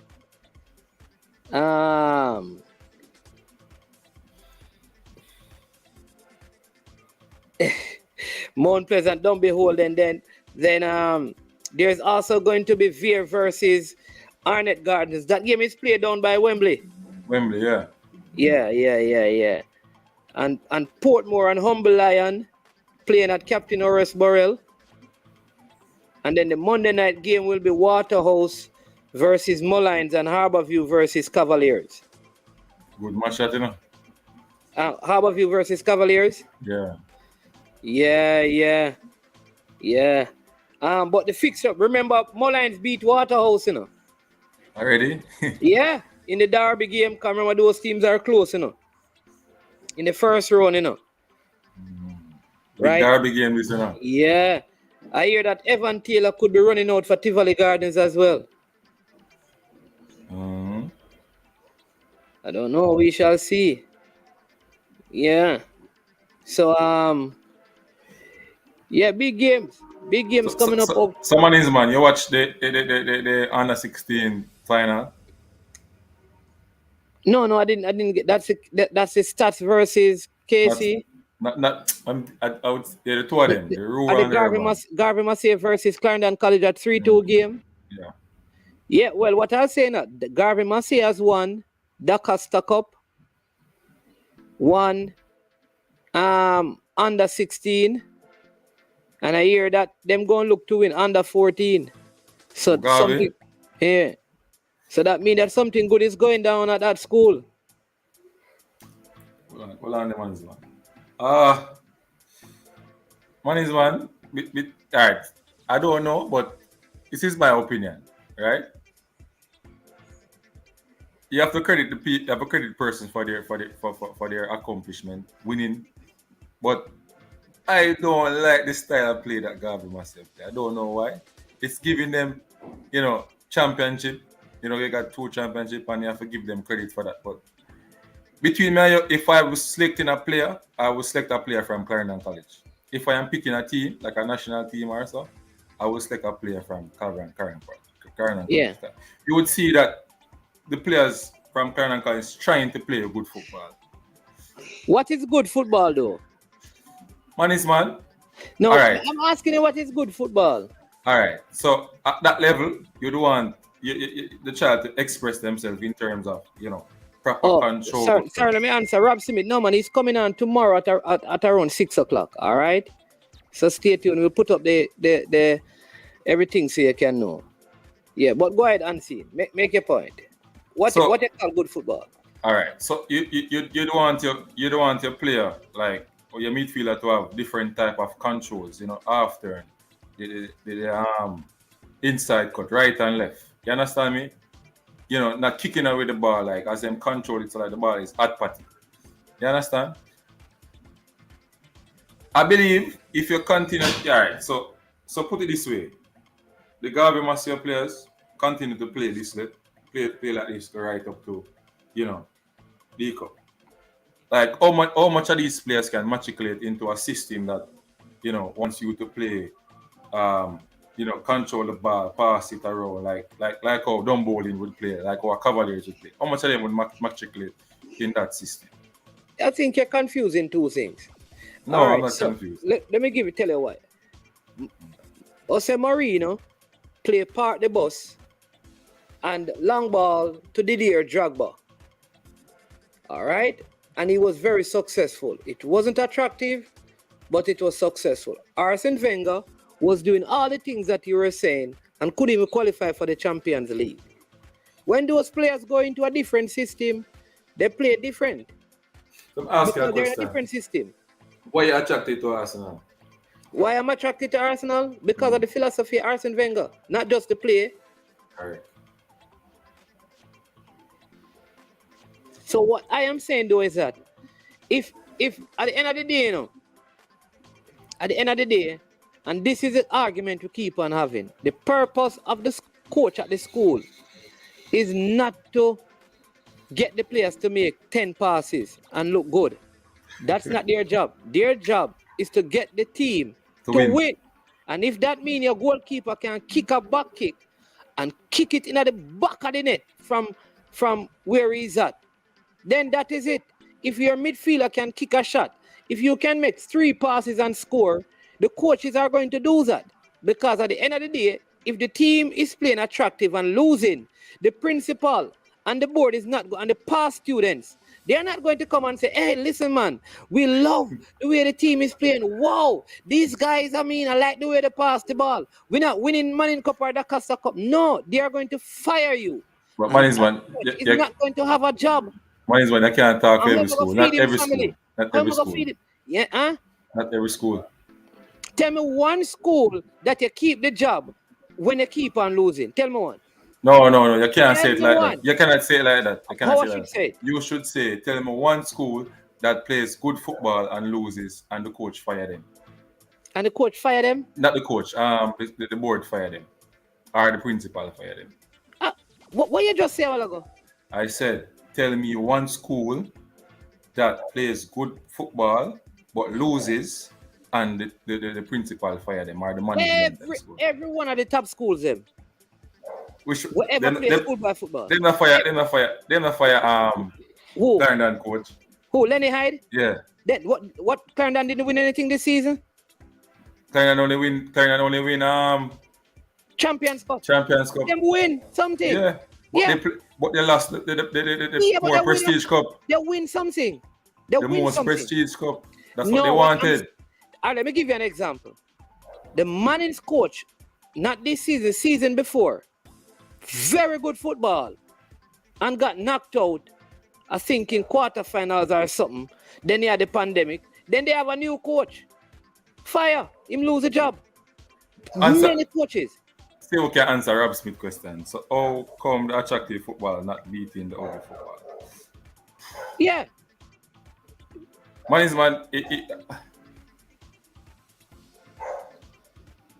didn't tell coach to get fired either. That one. But man, at least alright. So at junior level. Next man telling you KC fire Lenny Hyde. Yeah, but that team never up to par, not at all. At the time. Huh? That team never up to par at the time. Never. I'm gonna tell me said didn't till coach not get fired. This one not get fired yet. But didn't till fire the coach before him and the one, before him and the one, before him. From where you tell me about? Hey, where you tell me about? You said I want to get fired yet. Not yet. You're easy that one is that. So the schools want to win, so they're going to fire the coaches. Kevin Williams is asking, Manning's man, why Paul Hall get the job for the Reggae Boys based on what you just said? Yeah, I'm going to ask you now. Why him get the job? No, not exactly why I get the job, but do you like what Paul Hall is doing with the team so far in terms of, changing from the style of play that was there, the long ball, kind of work for you, Oh, listen, Paul Hall is not getting the job because Theodore Whitmore was coaching the team to play a long ball. Paul Hall is getting the job because Theodore, when they didn't believe that coach Theodore Whitmore record was good enough to keep the job. So him not get the job because of the style of play or change the style of play. If Whitmore won all, let me ask you this: if Whitmore had won all the games that he has played with that style and qualify us for the World Cup, would you say that he should be fired? Man, that's impossible. What is impossible? Can never win that style of play. Didn't Mourinho win with that style of Chelsea? But but Mourinho had quality players who could individual brilliance. Okay, so here's the thing now. It's not the style of your play, then the quality of your players. You have to have both. You have to have both. So if you have quality players can play in any system you put them in and thrive. I think so. Correct. I think so. I think if you take Hurricane and put Hurricane as City, he's not going to make City worse. He will make them better because he's a quality striker. If you take him and put him at Real Madrid, he's going to do well. And Tapa and Marino is not the same. Me never said them are the same fresh guard. Big up fresh guard. Me never said them are the same. I'm just saying the kind of strategy that they use were similar. The coaches are. I see him get fired. Marino get fired now because of ugly football.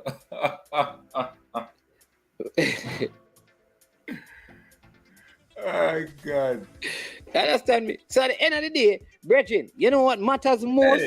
What matters most is results. And see, I tell you this, you're a coach. You have to coach. Listen, you have a coach, you them right, But at the end, when people are hiring you, one of the things they do is if they give you even a 3-year program, they want to win by year 3. Nobody's coming to invest money in them school for you not to win anything. Man, I'm going to ask our next question. All right.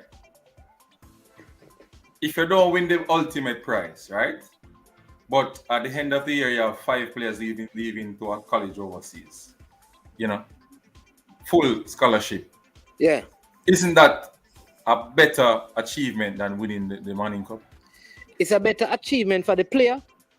it's a better achievement for the coach, because the coach can say, I prepare those footballers. But you see the past students, them, we want bragging rights, that's not a good achievement for them.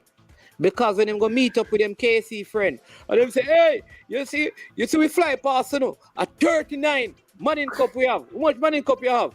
We no win none yet, you know. But you know, so we don't stop sending people go to college. They know the KC man, they must say, but our ball of them go college too. They must say, we do both. Our footballers still go to college. Because remember, KC is winning champs. You think KC men want to say, okay, let's lose champs so that we can have more kids going to college? No, they want to win champs. They want to win the competition and still go. Casey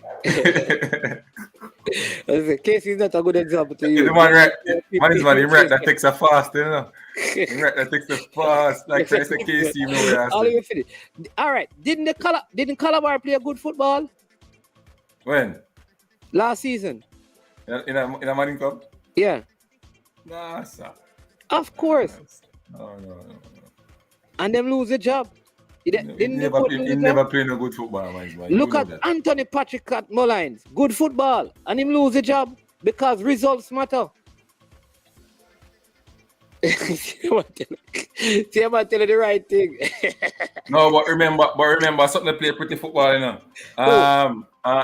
Coley, Miguel play nice football, attractive football. What you tell me about Miguel Coley that play nice, attractive football where? Of course, not JC. Oh man, listen, let me tell you this. Someone I talk about. Wait you say, when Coley was there with... Yeah, man, play attractive and nice football at JC. Which one of the Coley team them? The one with Maggie? One with Maggie and Flemings them. No man, not the one without Maggie. Because that one was no attractive football. The last one wasn't attractive. The last one was attractive based on Are you players. talking the team that had to go with the Alex Thompson, Alex Marshall, Georges? That team was playing attractive football. Who? The Alex Marshall Georges team. No, I'm not talking about Never Bell. The KC team that had the youth where they call him Kante. The team with Flemings and Rafiq Bryan. That team that I talk about. The attractive football. What kind of attractive? Like, what do you mean like attractive? What is attractive football? Attractive. Man, you remember that team then? That's what I'm supposed to ask you first. You remember that team? Yeah, man. What I'm asking is that you have to explain to me what is attractive football. You know, possession base. Go back and watch the finals and the semi-finals of them game there, where JC win. I think they played Clarendon College in the champions thing. Miami mix up the year them, you know. Mister, go and check out JC played finals and semi. Listen, here's the thing: when it's a schoolboy football. Yeah. Schoolboy football, you know. Because people think like me. People talk about schoolboy football. Schoolboy football and no money. Schoolboy football and a heap of following. If you average out the support for schoolboy football, you realize a little bit. Because what we see is we look at the big schools. You ever watch like Malden play against Green Island? Watch one of them match there. Great Pana play against Pat Valley. Go watch one of them match there. Lacovia play against Black River. So when people are talking about this in a schoolboy football, we only are talking about the top team them, you know, or the traditional top schools them. When you watch some of the rest of the league, brother, nobody now watch them thing there. Arakabesa versus Iona. Una go watch them game there. Who? Some people not even know say Arakabesa playing at the schoolboy football. Them don't know Arakabesa jersey or Iona high school jersey. They don't know. So what we see is the final set of game that will come on TV. Are the Derby match them? Stats. Clarendon College. You understand me? Ask some people outside of Clarendon. Who are the star player Fogo? Nobody now watch them match. Nobody, but me I tell you, brother. So what we do, we look at how many people watch KC versus Georges. And we say, yo, you see the following of schoolboy football? That is like when Waterhouse and Arnett Gardner clash in a top of table. Pack same way. But when you watch like Arnett Gardner play Cavaliers, you don't see nobody from Cavaliers, brother. I be Arnett Garden fans. If you take out the top, me not want to go 15, the top 10 Da Costa Cup schools, traditional, Rossies, Cornwall, Stets, Clarendon, Glenmuir, may I use them 5 there. If you take out those 5 out of one season, you realize it look like you have no more football left in Jamaica. If you go a town, urban schools, and you say, all right, let me remove KC, JC, Woolmers, Georges. Could I even put all Excel on one of those? If you take, Charlie Smith, I will fans. All right, we'll put Charlie Smith. Anyway, if you take all those schools out of it, brother, you realize that the football is lacking. Attractive football is not a pile. So when a man says Jamaica play attractive football at schoolboy level, where is the attractive football? Veer, yeah, man. So Charlie's never play attractive football too? What I am saying is that normally the schools play attractive football when they play against the lesser teams. Yes, when Georges and KC play, you realize that everything changes. No, but me see Georges and KC play in a match where them lose, and Georges play the better football, attractive football. What is attractive football? How many when Georges was under pressure? How many passes were they completing? All right, so let me tell you, Georges, another match, Georges are attacking at them own half. Good. Them Georges attacking at them own half. Good. Good, yeah. How them attacking at them own half? Georges attacking at them own half. Man, come on. Me understand me. All right, go ahead. All right, it's same like build up play. All right, so the same thing. Attacking in your own half means the same thing like build up play. brother, listen. Me need to get the course material. What am I teaching about attacking at your own half? What if you're attacking at your own half? All right, so people, that's a new way how to call it. All right, so it's called. Hey, listen. Hold on, stop this. This man come on up on this thing with your C license, coaching certification, but you're attacking in your own half. Me need to talk to him name now. Me need to talk to Andrew Peart and thing. Don't tell your kid that they need to attacking at them own half. What? Anyway, go ahead and see. So people, that's Manny's bad opinion, all right? So just listen. Don't follow Manny's bad, all right? So this is the new way to talk, attacking your own half. That's what's Reggie, listen, right? No, brother. Say build up play in your own half. Me don't want to use that on my platform. Me don't want nobody. Why don't you use the right thing for the platform? Nobody go hear you on my platform encouraging people to attacking them own half. That's the right way to say it. What's wrong with it? All right, listen. On my show. No, Rob Smith. It's not my way. This is not my. It's Conquer way. Bridget, on my show, me and you do together. We don't want you use attacking our own half. We want you use build up the play in your own half. Fine, man, I understand that and I hear that. But I'm correcting these persons. So on your show, I won't say that. But I'm saying to them on that our show, on me and you. Our show. So on this, so the comment, so the person on the comment, it's another way how to say build up play, all right? And it's the CONCACAF way. So don't. So CONCACAF has taught you to say you're attacking in your own half. Right. All right, continue. Similar to build up play. So you're trying to find ways how to come out of pass the press and get the ball over the half line. But anyway, like that's what I'm saying. All right, go ahead, sir. I had a coach, you know. You had the so I'm not explain. I'm not explain when I learn, man. I had a CONCACAF coach, we had a YouTube coach. Go ahead. All right, so go ahead. Yeah, continue. Yeah, watch the comments there, brother. Go ahead, continue, no, man. Yeah, look for the comments, them. Unseen. Go ahead, and I wonder if somebody will contest me with the video, so I look away and laugh. Somebody say what up to your host, but if not understand, so we actually have to correct them. But anyway, so attacking in your own. I figure to me the point that me actually your guys. She started with oh my God. So oh yes, let's remember. So yeah. So Georges was building up the play from the back. Man still look for the comment. Man still look for the comment before him talk. And then you blame me. Control text to walk on. You want to look for the comment. So anyway, So that's what Jolly was doing pretty good, and they were getting. I am sure that this is what the people tell you. I am sure that the people told you that your attack can start in your own half by your build-up play. Christian, what is transitioning? No, that is what I think they told you unseen. Christian, what is transitioning? Man is man, I can email something to you. I mean a madman. I can't read. I'm a madman. Christian, what is transitioning? Because you guys use the term transitioning for. Hey, I tell you, some people use transitioning now. Everything them use transition. What is transitioning?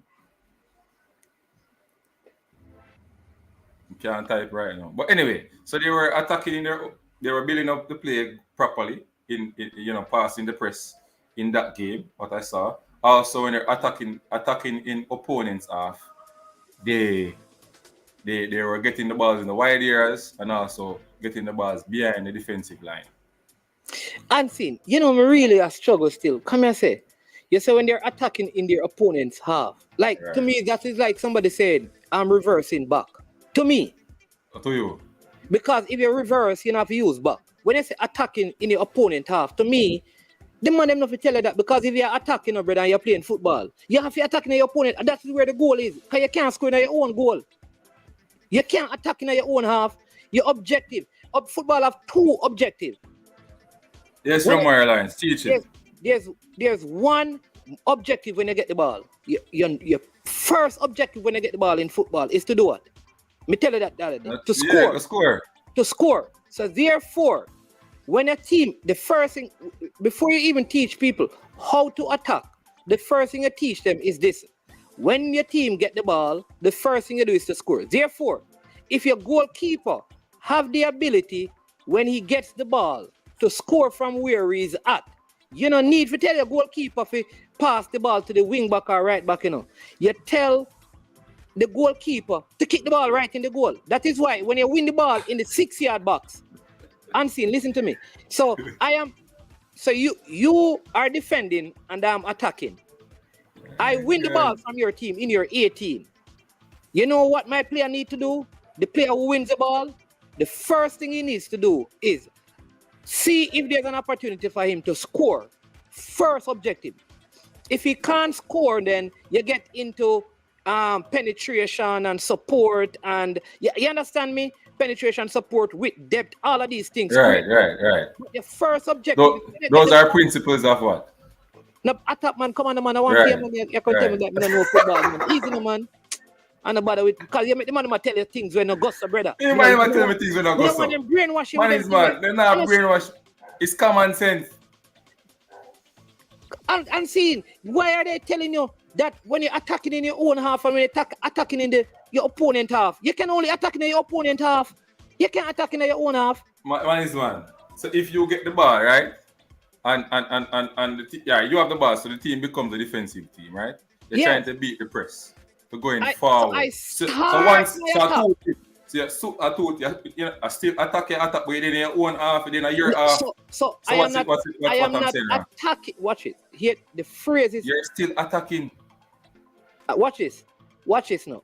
I start. Listen what I'm saying. Listen to the phrase now. I start the attack in my own half. I am not attacking. Thank you, Romario Lawrence. Romario Lawrence. Listen what I'm saying. He and I are saying the same thing. Listen what I'm saying to him. I am not attacking in my own half. I am starting my attack in my own half. Two different things. So where does my attack start? My attack starts the moment. My attack starts the moment I get the ball. Right. Wherever I am at. Right. If I get the ball, when the goalkeeper collect the ball, my attack starts. So you're transitioning from in to out. Watch it, sir. Let me go slow now, man. When my goalkeeper get the ball in a man, from out keeper, in, sorry. My attack start immediately. Right. So but you're in your own half. Watch me now. So my attack start in the half. So what? Let me finish now, man. So if my keeper, I don't want to advertise nothing, you know. So see the ball. See the ball. Let me use the character here. So I ball is and my keeper have it. If my goalkeeper have the ability to kick the ball from where he's at, right, into the back of the net, he can do that. Him don't have to pass the ball out or try to get it to anybody. So my attack starts right there. Because the first objective of football when you get the ball is to attack, to score. The second thing in football is that the moment you lose the ball, you start to defend. The two principles of the game. So someone is man. Tell me I don't understand this. Defending in your own half. Of course, you're defending in your own half. Right. So what's the difference with attacking in your own half? With that, so here's the difference with attacking in your own half. You start to you. Because I can. Here's the thing. I can keep on defending in my own half for the entire game. I cannot keep on attacking in my own half for the entire game. No, because if for your attack in your own half to be successful, you have to pass. You have to bypass the press and go past the half line. You ask me a question. They say, "What is the difference?" Let me give you the difference. The difference is this: I can defend in my half for an entire half of a football game. In my half, low block in my half. I tell my team to sit in my half. I cannot attack in my own half for an entire game. So there is a difference. But man, you're debating the name, you know. You say like something wrong with the name, or you say it. So I try to find out why is it wrong to call it that. Okay, that's what I'm asking you. All right, then anyway, we're going past that, coach. Why is it wrong to call it that name? That I try to understand. Why is it wrong? Call it No, why is it wrong? No, tell me why is it wrong to say that? Bridget, you work, not a problem. Work with your CONCACAF. Listen, work with your CONCACAF name. Because big up your CONCACAF license still. I'm glad you do your thing. I understand me. No, but man, it's just to ask it up. No, you don't have to big me up. No, boy, you ask a question where you can't answer. Because I answer all of your questions. You answer my word. Why is it a problem with the name for you? All right, say what you're saying. Because you were saying that you watch George's attacking in their own half, brethren. I watch. Yes, so what I'm saying is that George's was attacking in their own half. Let me use your own term. All right, so George's was building up the play, beating the press, getting the ball across the half line. That is exactly. George's was attacking properly in their own half. What's the difference? No, go ahead and finish your story. So George's was playing KC and George's was attacking brilliantly in their own half. Go ahead. Yeah, beating the press, getting the ball. So when you're attacking the opponent's half now, they're getting the ball in the wide areas, getting the ball behind the last line and getting the ball into the 18-yard, near the penalty, getting the ball into the goal. So they didn't start using the wide areas until they got into the opponent half? Man, I'm just telling you what I saw. I never tell you what I see. Them look good. All right. So unseen. Make we talk some football, all right? Because I know you do them things. Them give you, if you do anything, they will give you a principle of football. No, Robert Smith, man. Robert Smith, no. All right. So let me say this unseen. So all right. Again, unseen. When if you and I are playing football and you win the ball from me, your attack start immediately. Right. Because the purpose of the game is score when you win the ball, defend when you lose the ball. All right. How you do that is the principles. So you have like penetration. Right. However, I don't need to penetrate if I can score directly. So in other words, if your keeper have the ball and I pressure you and I win the ball from your goalkeeper at the penalty spot in your half of the field, I don't need to penetrate. I don't need to create depth and width. I don't need support. I don't need creativity. I just need to kick the ball in the goal and score, right? However, if by the time I win the ball, all of your defense is back in shape. Now I need to penetrate. I need to look for support. I need width. I need depth. I need creativity. I need all of those things to help me score. So here's the thing. Where did my attack start? My attack started in the opponent 18-yard box. When I win the ball in my 6-yard box, there's a corner.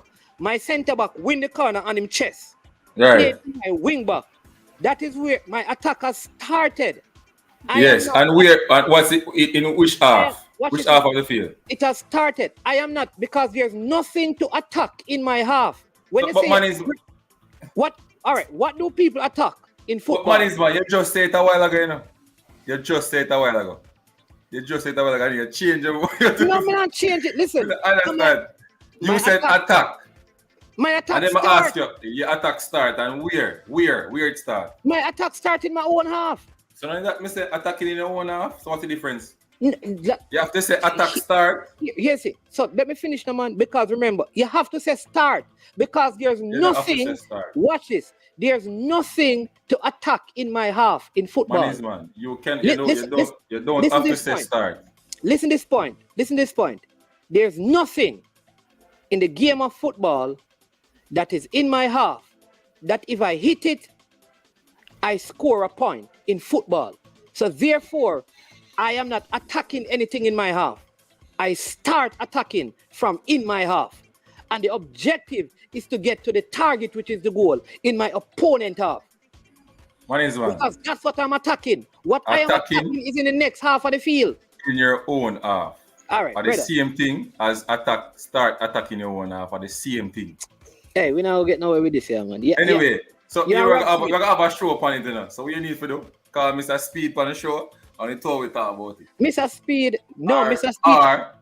Speed, Mr. Speed, I teach you. Or Mr. Peart. No, Lamar Morgan. Independent person.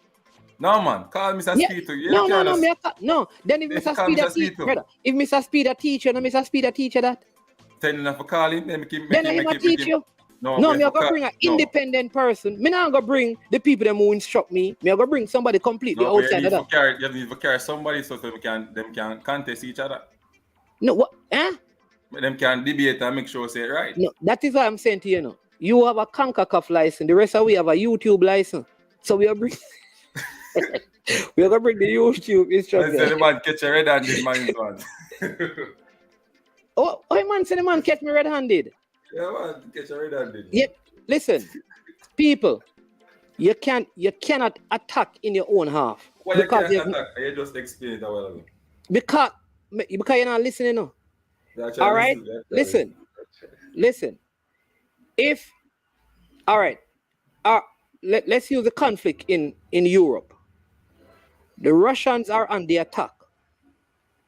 They started from in their own country and they have gone over into the enemy's territory because that's where the target is. They were not attacking in their own country. They started it there. In football, the target is in the opponent's half.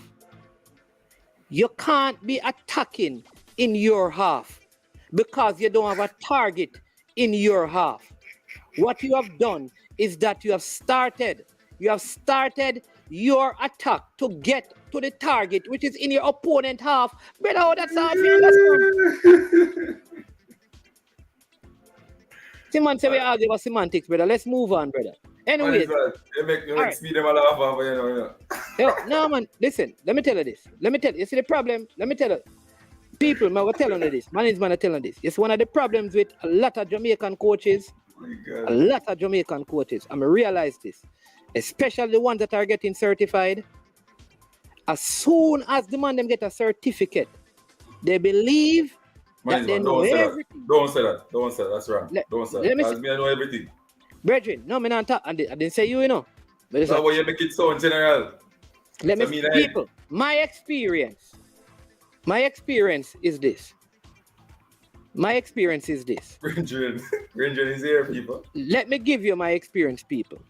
As soon as the people start getting a little certification, they believe that they are now the gurus of football. And so all of these attractive football things, because that's what we go back to, you know. The man said St. George's were attacking in their own half and saying and they were playing attractive football. So if a team, what I'm gonna try to convince me, that if you keep the ball in your half for the entire game and pass it around, and your opponent score 2 goals and win the game by playing long pass, you were playing. I never said that, you know. Eh? I never said that, you know. I'm sure we talk about attacking the opponents after, you know. I'm sure we talk about the two phases. I'm sure we talk about 2 phases. All right, teach me some things. What are the benefits of attacking in your own half? Beating the press. So I am not pressing you. So I am playing low block. Beating the press. Hold on. Hold on. Listen to me now. Let me finish now. No man. You answer already. Let me construct the question. Raging or something. I am defending in my own half. All right. What are the benefits of you attacking according to you in your own half? That's what I'm saying to you. So it's a phase. Same like build up play. All right. Not every team you play against you can kick the ball long and down, and the team lose it up there so you can take it back from them, or them kick it back down to you so you can hold the ball. Some teams you have to build up play, you have to try to beat them press to keep the ball over into the opponent's half. You understand what I'm saying, man? You get me? Me confused? I don't understand how that gets into my question, but I'm listening. Go ahead. May I give you time to talk? You give me time to talk. All right. So what I say is, it's called, based on what me learn, it's called attacking in your own half. So you're building up the play. No, normally, like how Jamaica play, them could have kick the ball long, game and low, and the ball beat the pass the half line and go over into the opponent's half. Right? That can also call, build up play to also. But that build up play doesn't work all the time for your team. So some team put the ball on the floor, move it around, go in spaces, play the ball line, use the lines, and get the ball out to the opponent's half. All right. So here's what I'm asking you. You're giving me an answer that I never asked you. Okay. So here's what I'm asking you. I am defending in my own half of the field. Me decide say KC is a big side. Medium caliber. Me say, okay, I'm going to defend in my own half. So I am in my own half, okay? Defending. Well done, Gian Tapa. Watch out, man. How does attacking, according to you, in your own half, have any benefit? Because it allows you to beat the press. If you develop a certain beat what press? Just listen what I'm saying. You keep talking about beat. I'm not pressing. I'm defending in my own half. That's low block. There's no pressing that. What? No, but man, if I have the ball, right, and you are defending low block, that means I am attacking opponent's half. You're attacking in the opponent's half. Right. But your keeper start the ball. Is your keeper start the play now? You said. Man. Your keeper I am in my own half. I'm in my own half. Just listen and stop, follow the comments, brother. I'm in my own half. I'm on my side of the half line. Your keeper has the ball. He rolls it out to your wing back. My entire team is in my half.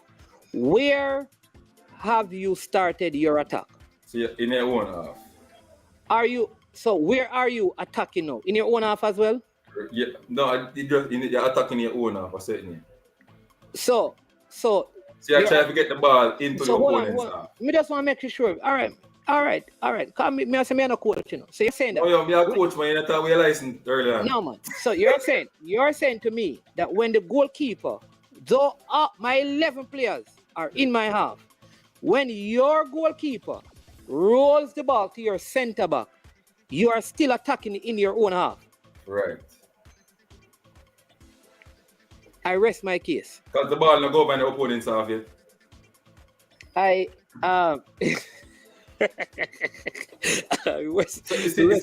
told me I said the same thing, but if you want to change the name, like him say start attack, but you can't attack in your own half. We can't understand that. Start attacking opponent in your own half, but you can't attack in your own half. That makes sense. Let me take some. What half did the regular girl start attacking Vin Blain was played in a low block? Yeah. Attacking is a process. You start, transition, and finish. If you start the attacking in your own half, then you are attacking in your own half. Correct. Gian Papa. Thank you. Thank you for correcting minds, man. You're both saying the same thing. You said minds, man. When you win the ball, aren't you not attacking regardless? Exactly. So I said that already, you know. When you win the ball, you start attacking. So the correct terminology is I have started attacking from my own half. I am not attacking my own half. I am attacking the opponent's goal. That's the target. Man, if you go up on YouTube, because a YouTube coach, right? And type in attacking your own half, Girlz 433, you're going to get a whole heap of drill with the same edit.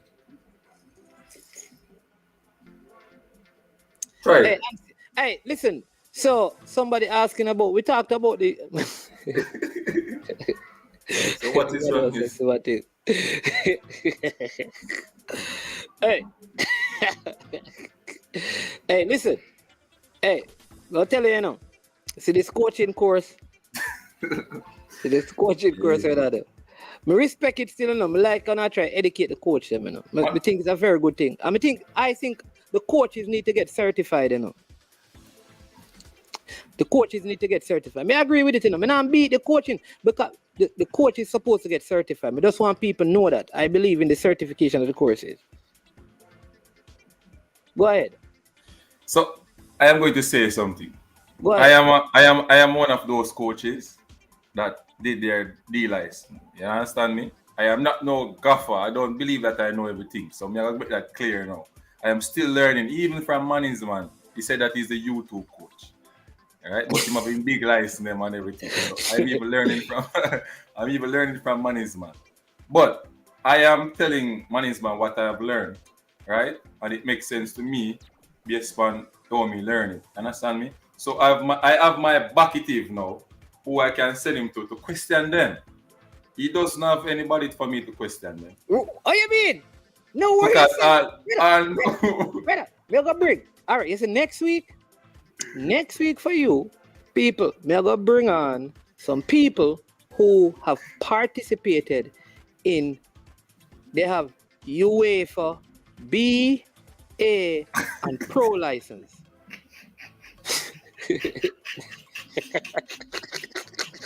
Yo, KS, just delete the statement there. I want to go to a statement. We're not going to put it up with them, brother. I'm going to joke thing this. That's what KS, we're not put a statement. Remember that. America says offense and defense. And defense is attacking the same as going on offense, then having the ball is being an offense and therefore attacking. Yeah. So them talk it in a football. Oh no, so basketball, so them talk. No, but in America they use offense. Okay. Defense. So they always use it as start. So let's get on the offense. It is a process. It is a starting process. But when it's like, because the word that you use, all right. See, of course, two main moments, attack and defense. Once you have the ball, you're attacking, and once you have the ball, me not tell them that long time. Long time, I tell him that, you know. So, but who said not wrong? No, but man, you're trying to agree with somebody that clap like this, said not wrong with it. Long time, I tell him on that. But I'm saying, if you are teaching your players how to move the ball from out of the back line, if you are build-up play, right? You're in your own half. So you have to make it known so that you're in your own half. No. The only thing going to the attack, is own half, No. Because it's where you start the game. So if you're teaching the principles of defense. We have a coaching educator. So let's ask the coaching educator. Who that? Who there? Let's ask the coaching educator. Coaching educator, right?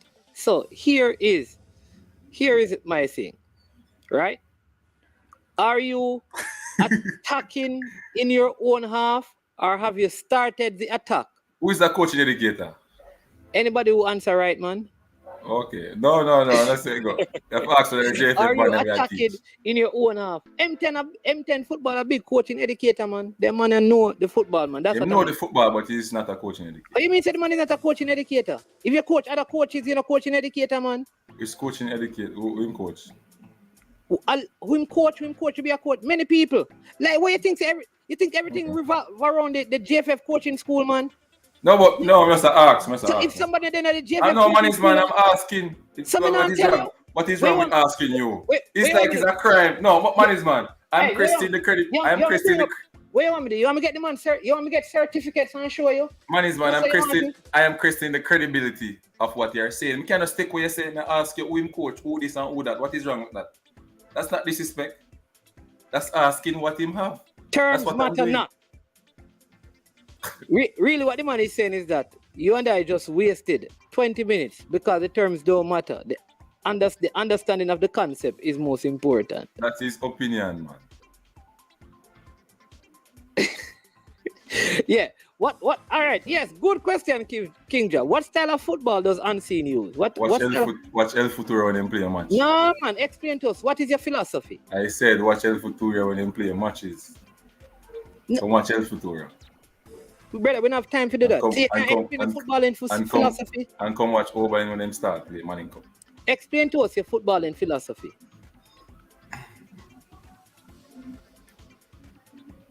Come on, man. Man, I just answered the question. What? I said to you, come and watch El Futuro. Where can the people watch El Futuro playing a football match? It will be posted on Instagram. No, but the man wants to know your footballing philosophy so that he can send his child to your academy. You're telling him that he need to come and watch it. Eh? Unseen style is in.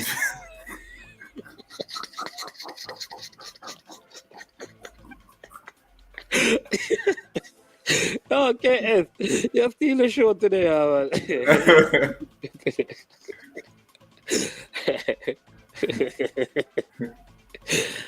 So, Unseen, there are persons out here who would like to join El Futuro. What is your footballing style or philosophy? All right, so in a synopsis. All right, so we'll break it down. So, I believe in attractive football possession. Attractive football. Attractive football. Yeah, possession based. Possession based. Possession based. With a lot of creativity. Creativity. All right. Try to include all the principles of attack. Right? So it's a synopsis, my goal. All right. Also, with the defensive principles, depth, cover, all of those stuff. So that's really my philosophy of how I play. That's how I teach my boys.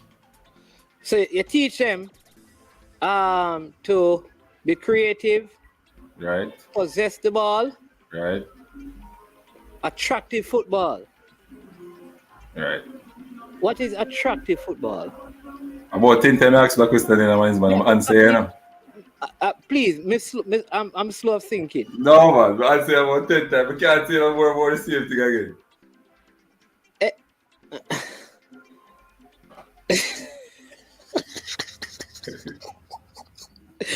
Yeah. So, Bridget, answer now, what is attractive football? What is attractive football? Come on, Bridget, answer. All right, so let me ask you this. What is attractive football to you? To me, listen, I think attractive football is overrated. I think it has more to do with individual play. So, for example, if I have a corner kick, and when that corner kick comes over, my center back, beautiful volley into the goal. That's a beautiful moment, an attractive goal. But that doesn't mean, and I win the game. That doesn't mean that everybody may like the play or consider the play to be attractive throughout, because I may be very aggressive in defense. I press so much that I'm in, like Real Madrid, Atletico Madrid, for example. I like their style. Atletico Madrid is very aggressive in defense, but they would not be considered as a team that plays attractive football. But when Joe Felix and those guys and Suarez and some of the other forwards get the ball, they look very good going forward, but they are aggressive on defense. So that is why I'm saying that I think this idea of attractive football is overrated and overstated. Okay. Because I may be very aggressive defensively and clinical offensively, and I'm not considered to be attractive. So who plays attractive? Is Liverpool attractive, or is City attractive, or both of them are attractive?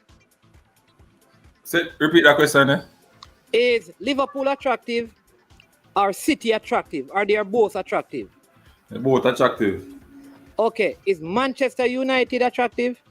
No, not at all. Really? Right now. So, but they possess the ball. When they're playing against the small teams, they play attractive football because they possess it. But they're not playing. They're not playing. I would say they're not doing the right things in the moments of the game.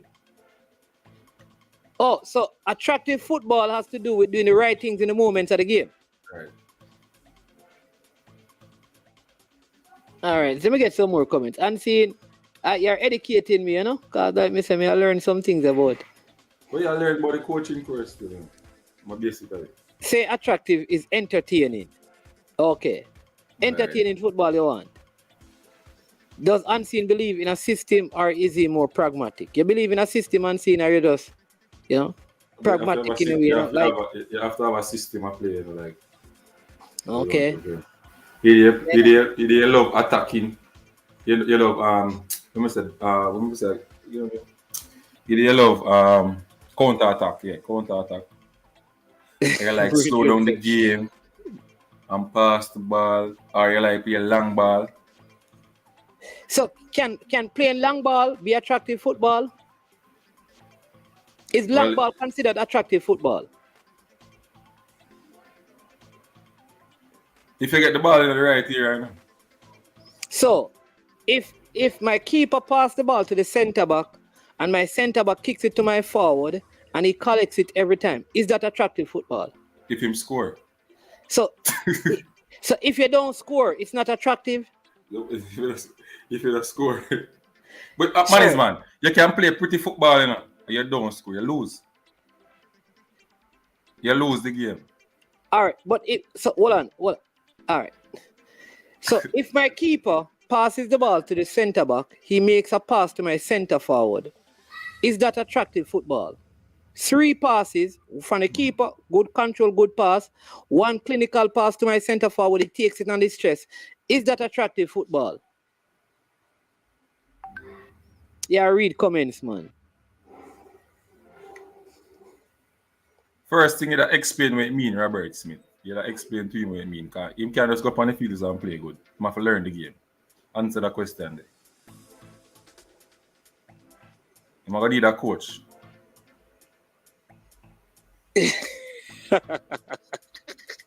Robert Smith, that's easy. Just say kick the ball in like 1 goal. Yeah. So I don't know. I think, let me see if I get no comments Unseen. You understand me, Unseen? I think passing accuracy and those things is a form of being attractive football. In other words, if I have my team passing the ball, whether it is 3 passes and we're meeting the end objective. So my objective when I have the ball is to score. Say I have a Peter Crouch like forward. I have a centre back like Van Dijk, right? So Van Dijk collects the ball and he hits it right on Peter Crouch, and Peter Crouch takes that beautifully, controls it, lays it off to Ricardo Fuller, who gets a shot on target.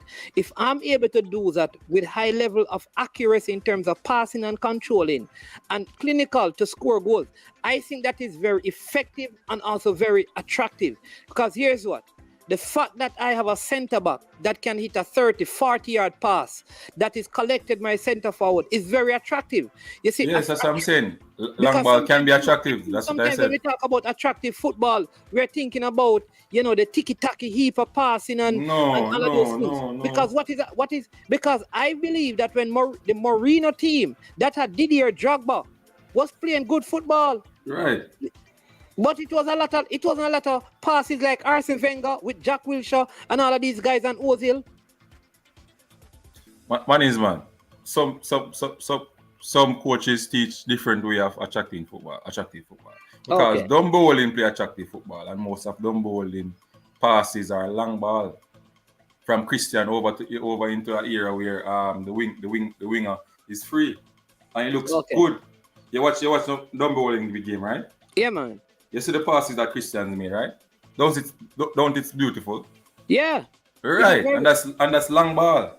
All right. Who in the Premier League in England you say play attractive football? In the EPL? City play nice football. Liverpool play good football. Arsenal play good football sometimes. Chelsea play good football at times also. You mean attractive? You're saying that these are the teams that play attractive football. Yeah. Right.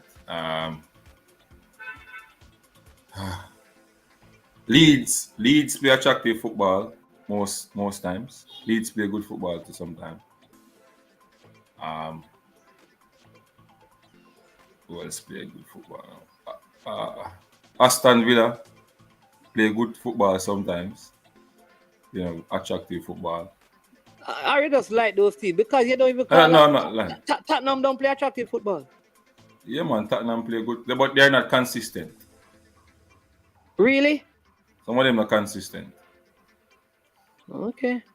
Some of them are consistent. The consistent ones are Liverpool, you know, City. How effective is attractive football? The question should be around attractive winning football.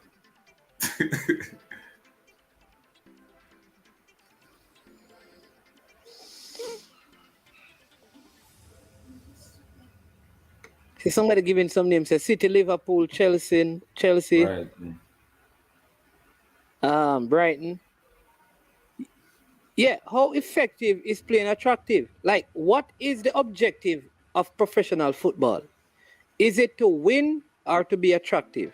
Or is it to be win while being attractive? I think the first objective is to win. I think if West Ham can win the way they are playing, they don't mind. If Manchester United can win the way they are playing, they don't mind. I think the first objective is to win. What we do is like we like to see flair.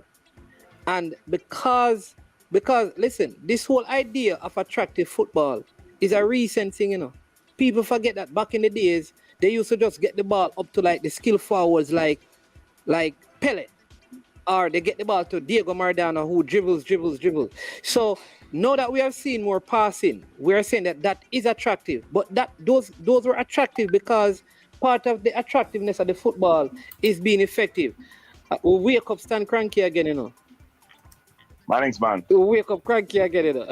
yeah, we forget. Mannings, man. You say something not right, you know. You say something not right. Yeah? So we have to come school. Yeah. Yeah, go ahead.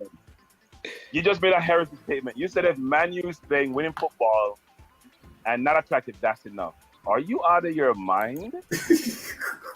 Don't you know do you know Tottenham fans basically said when Mourinho was there, if he wins, we don't want him. Because we want to be entertained. So the quality of the football and the outcome are both as important to some teams, not just winning or just being attractive. If you're an Arsenal fan, there is no way you want Mourinho's coach because you may win, but you don't enjoy your football. That makes no sense. We want to see creativity. We want to see things on the field that we can't do. We want to see things that are inventive. I don't want, if my football was just winning and not attractive, I don't want to see that football. Really? I want to be entertained. Cranky. I want to be, no, Manny's man. You think about this. Why did Jamaicans fall in love with Brazilian football way back when?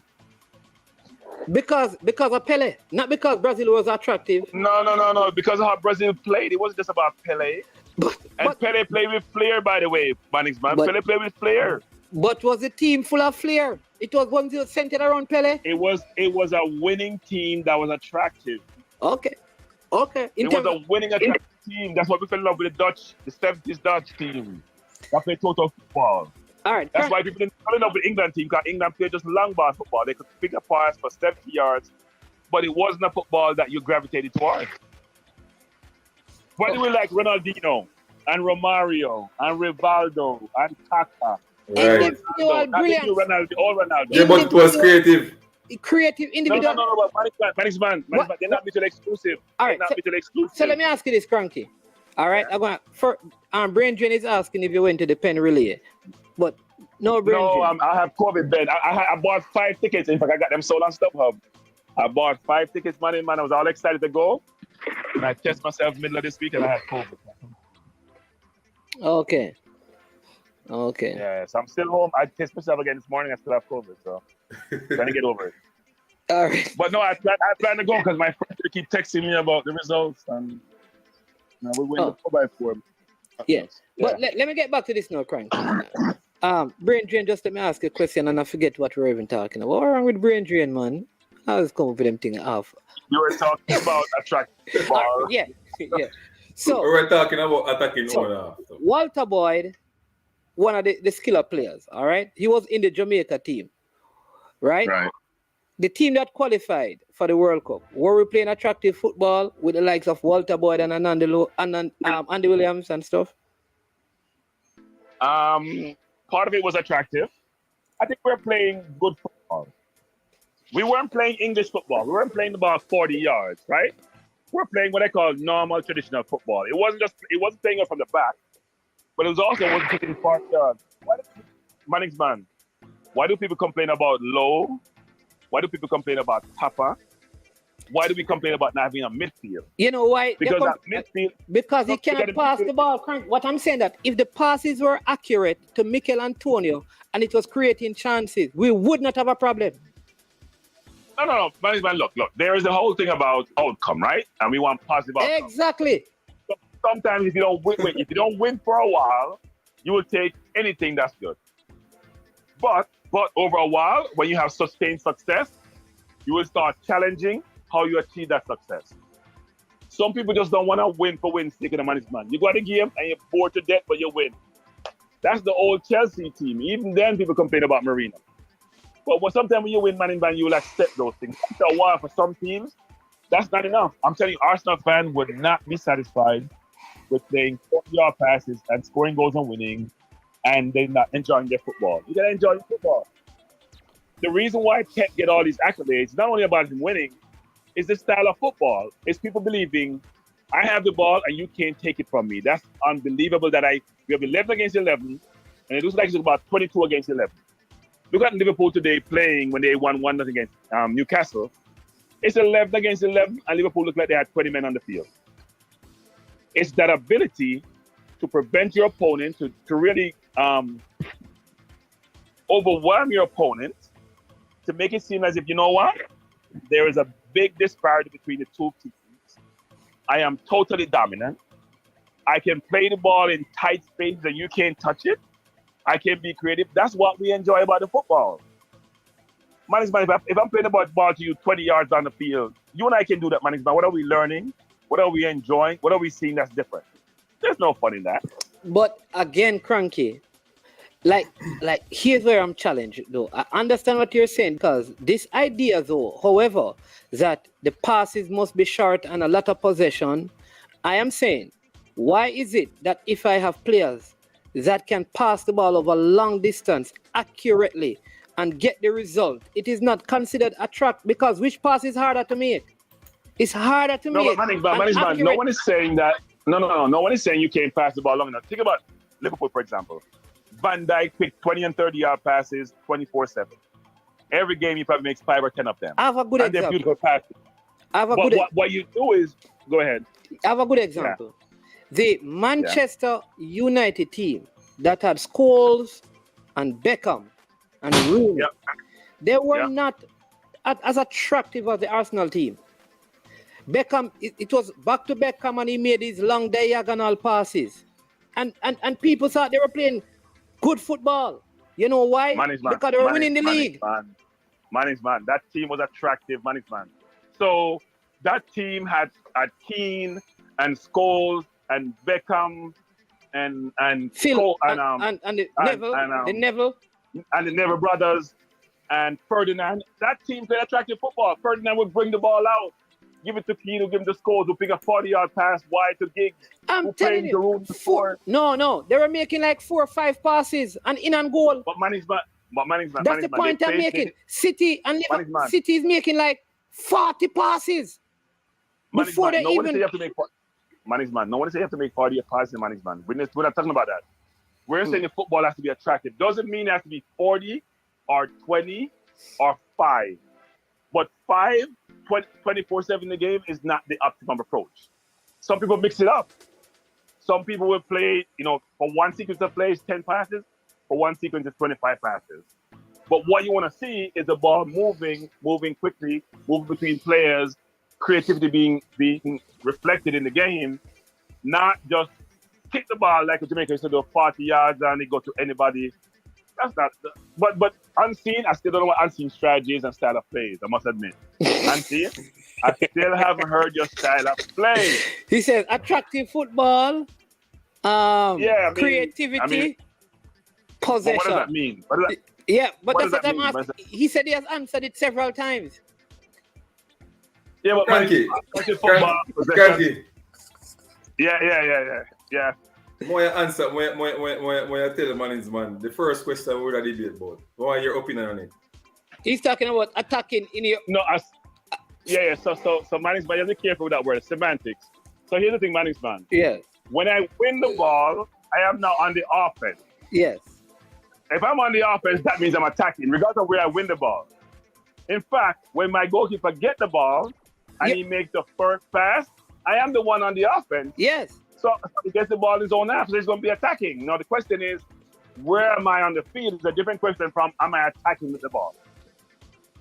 Where you're talking from is different from, you're focused on starting the attack versus if I have the ball on the offense, then that translates to me attacking, regardless of where I'm on the field.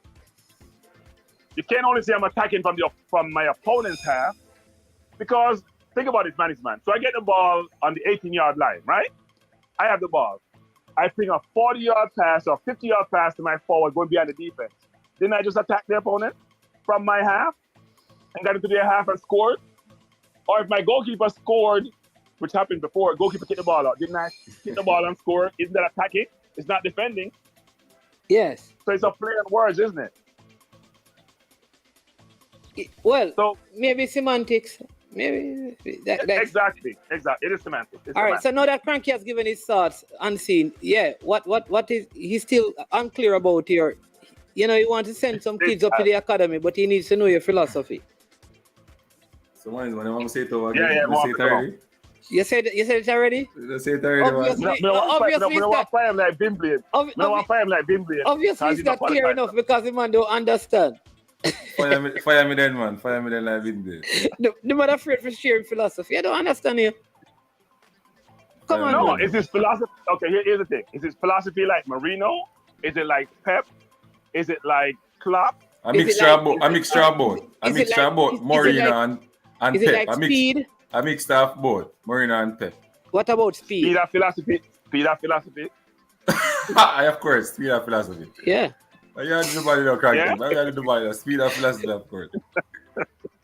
Yeah, it could be like... I don't know speed of philosophy. If he does, that's a good thing. Yeah, man, this Cavalier scheme play the same. But you know what, Cranky? Romario Lawrence is agreeing with me now. He's saying that Manchester United back then were counter-attacking juggernauts.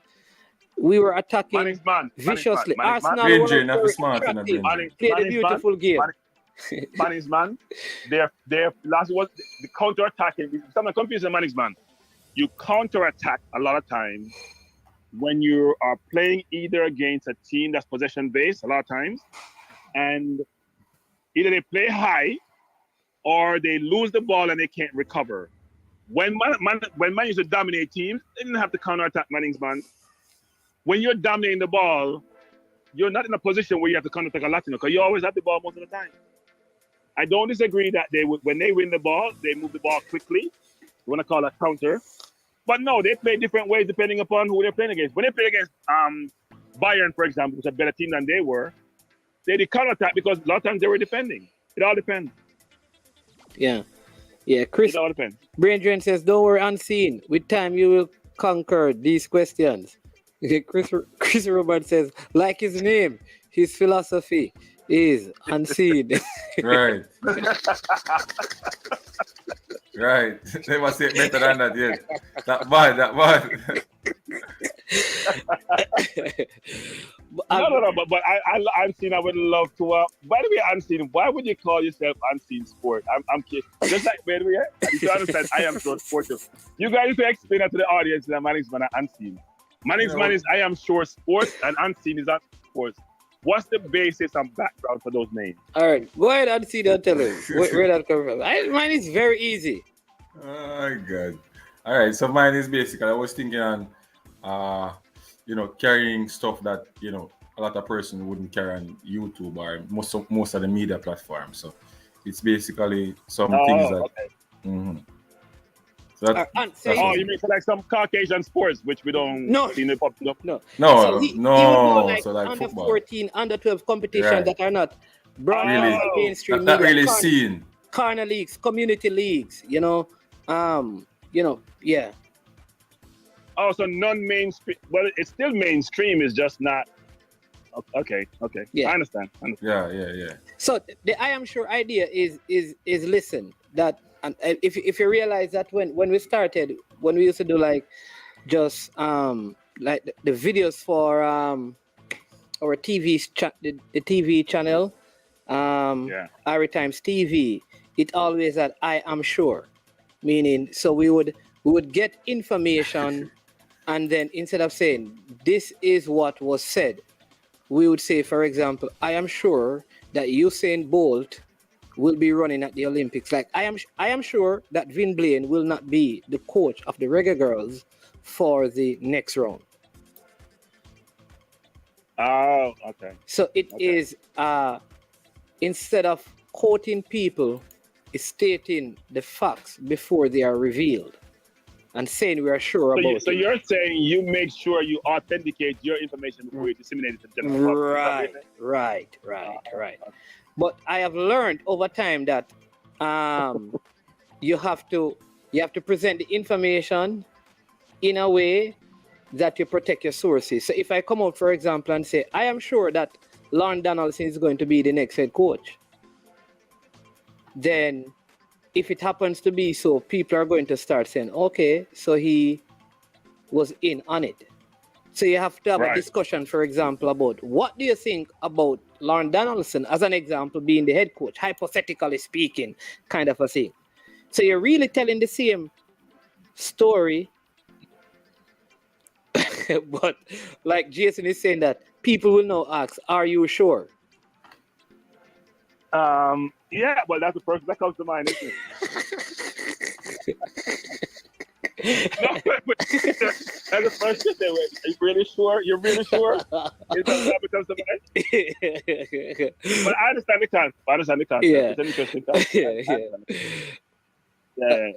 But I don't truly get unseen, I must admit. But I understand where it's trying to go.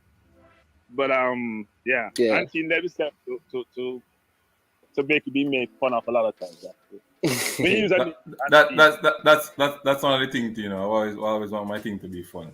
He's a comedian, he has fun. Yeah, I'm a comedian page. Yeah, he has a thing called the Tag Boss, Mm-hmm. The comedy stuff. Yeah, and stuff. Yeah. So if I wanted that comedian, how can I get some lessons? You about it, Kanki. You about it. I want to go class, just like how you have to go football class to learn football philosophy and nowadays if you want to coach in a Jamaican team, you have to have license. I realize that if you don't have license, you can't have a conversation with football anymore. But where don't you know that I can do the online courses at BD College? BD College? What's BD College? Yeah, Brain Drain College. But But if your brain drain, you can't retain nothing. You understand? If your brain drain, you can't read nothing. You can't retain nothing, a brain drain. Hey.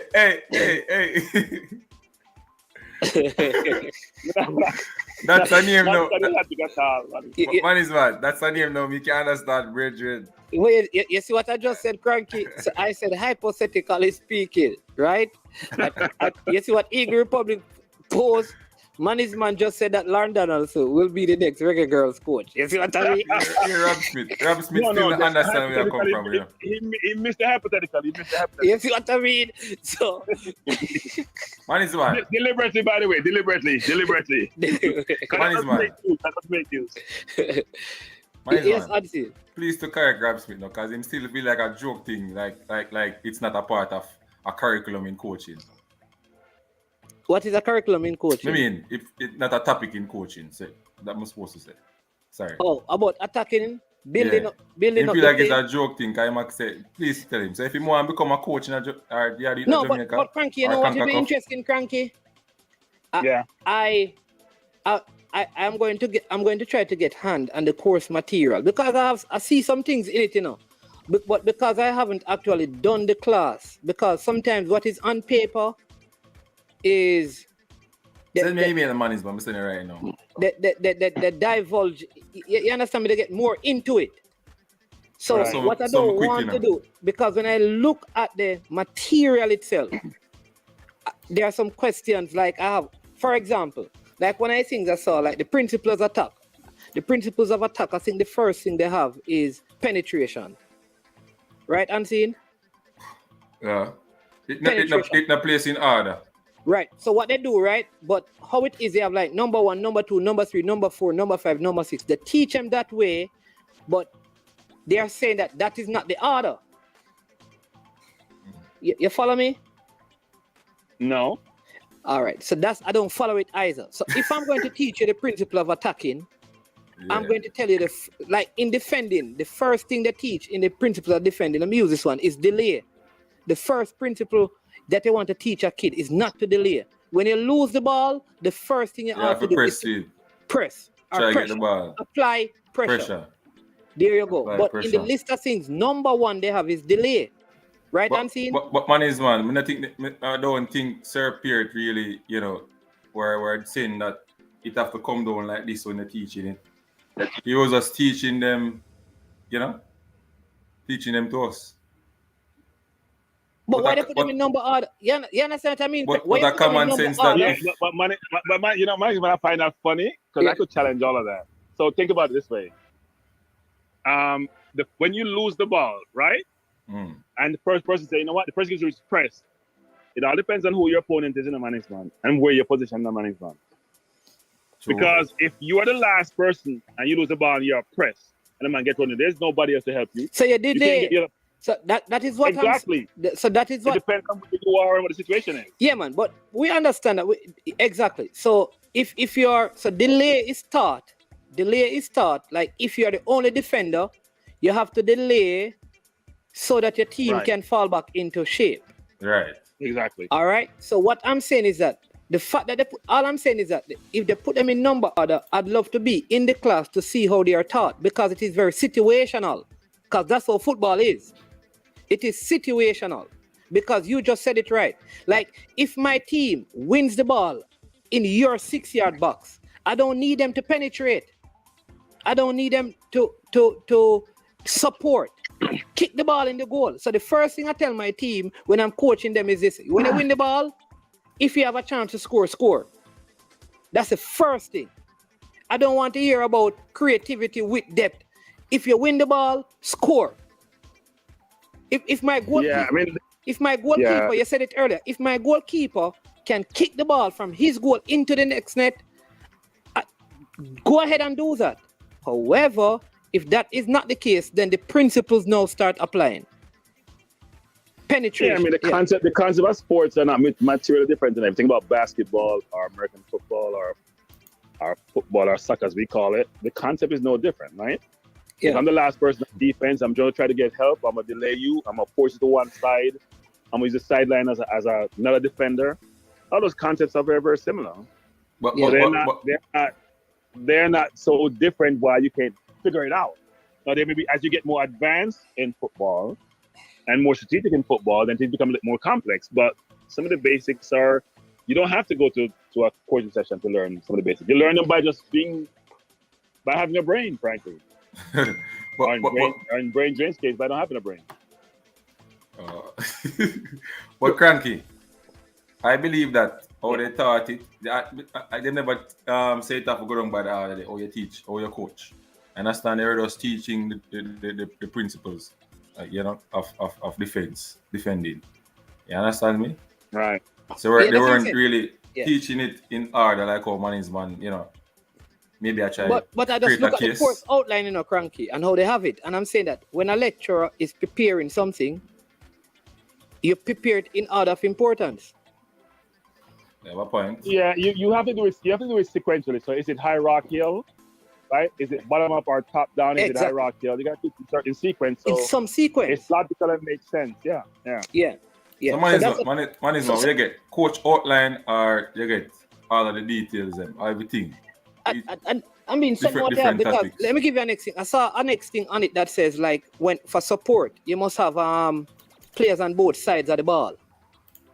All right. Now, if you teach me that I need to penetrate, why are you telling me that the support must be on both sides of the ball? Is that right or left, or forward and backward? What are the sides? Are on the attacking side or on the defensive side?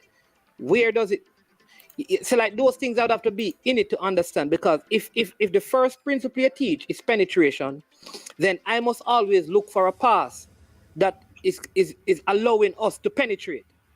You understand me? Which is generally a forward pass. So when you say support on both sides of the ball, is it right or left, or a pass going forward for penetration purpose? So like those are the things. But like I said, I'm not in the class, so I just look at some of the things. Yeah. All depends on facts and circumstances. Because if the risk is, if the probability is not there for me to complete that pass, I may have to do like it doesn't turn the ball. Right? It all depends. I may want to penetrate, but the ability to do so and the probability of doing so may not be logical. Yeah. Even though I have the right support. Depends on where the defenders are, depends on what position I'm in, depends on what opportunities are presented. So it all depends on facts and circumstances, which my hope they have the theory and the practical to work out those situations about what you teach kids and what you teach your players. Yeah, and then that's why you hear management in national teams. I keep saying this. You don't really coach players about the fundamentals and things. You don't know them things already. If they don't know them, that's too bad.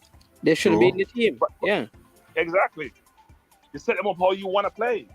But you can't coach them about those things. Decision making and them. They're supposed to know them things already. True. Something that basic. Yeah. If you don't learn that by the time you're 17, 18, 19, 20, it means a little bit late. Now, I'm sure people like Pep Guardiola and Arteta, they'll teach you everything from scratch. They look like them have hands on 24/7 in the football. I think those guys are able to get players that they think are close to what they want to do. So when they come in, they don't have a lot of groundwork to do with them. Like, I'll give an example. Like, Luis Diaz looks like he has been at Liverpool for years. Yeah. That's why he gets playing all the time, right? Yeah, like, how did he come? Like, people talk about, all right, so Arsenal bought Nicolas Pepe, and he struggled to fit into whatever system. Liverpool buys Luis Diaz, and almost in 2 weeks, the man is playing every week. No, man is money. You got to think about the background. So, Diaz came from Colombia. They play more total football in South America. They run much more, right? He's a skilled player. He probably had all those attributes in training at a very young age, and he carried forward with him. He fit into the Liverpool system. I think Pepe was a star where he was at Lille. He never played in defense at all. When he loses the ball, he has to track back. When he comes to the Premier League, he didn't have all those things built into him, so it became difficult for him. And he also makes it sometimes, and he's also a skilled player, right? So he try to beat you very close. He's not trying to beat you wide and go by you. And he loses the ball sometimes in very difficult situations. And he frustrates the heck out of the coach, so the coach don't play. Yeah, I find it amazing that Klopp seems to have that on Pep more than a lot of the other coaches. I can give like Diego Jota. Diego Jota came to Liverpool and he just fit right into their system. Like I see players come to other clubs and they struggle. They struggle to fit in. And I've seen it. Yeah, but yeah, man. Almost every staff really buys a dud, right? If you go back to not talking about the Van Dijk and the Alisson. So if you go to Salah, who was at Chelsea, then went to Italy, then come back to Liverpool. Mane was at Southampton. You mentioned Diaz now, who was in Portugal. You mentioned Jota at Wolves. All those players were never star where they were, And they go to Liverpool and they start, and they look much better than where they were previously. Because he's looking for attributes in the player. First of all, you have to be athletic. You have to be able to cover space. You have to have a certain skill set. And if you check all those boxes, I think he buys you. By the way, management, Arsenal tracked when he was in Scotland and didn't buy him for £12 million, by the way. Van Dijk. And he ended up we were supposed to get him £12 million and didn't pursue it. And he went to Southampton. I remember that. Yeah. But there's some. But Klopp knows talent. There's this forward, right? That was, I think his name is Eduardo. He was in Scotland. I think he moved to Crystal Palace. That they said at Arsenal. Like he was so clinical in Scotland. He comes over to Crystal Palace. The Arsenal was supposed to buy him, the centre forward, and he can't even play in Crystal Palace because he said he has not adjusted. So I'm saying that why is it that some coaches, and I can give name after name, when they get the players just fit into the system. Because they already figured out, based on watching the player either live or Memorex, really assessing the player, they already know what criteria they have, what attitude or and how the player will fit into that system. And you're right, who can get up Matip, but most of them fit. Cranky, you're breaking up. You can't hear me. Yeah, we're hearing you now. Make sure the phone don't catch COVID. Yeah, that it seems like it's happening, Not every single player fit in exactly, right? So Keita hasn't fit in exactly. He's in and out of the team, right? Oxlade-Chamberlain fit in really well initially, but he's not been in the team for a while. But they still play, right? No player has been a dud that he's bought. Not aware of. Yep. Most of these players have contributed. And Franklin management, apart from Alisson and Van Dijk, he's actually not paid a ton of money for those players either. You know who? Yeah, baby Minamino, I think his name is probably one that hasn't really. Right, you're right, Minamino, but he bought. He wasn't a lot of money. Yeah. But he's put that way. Unlike us in our circle, we are replacing the whole team. We just waste my money at 24/7. But us, apart from money, us have not been good first. But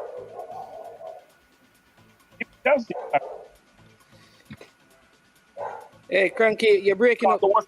You're breaking up bad. All right, my legal there is not break up. I don't know how. Yeah. COVID catch the line. It's not here. COVID catch the line.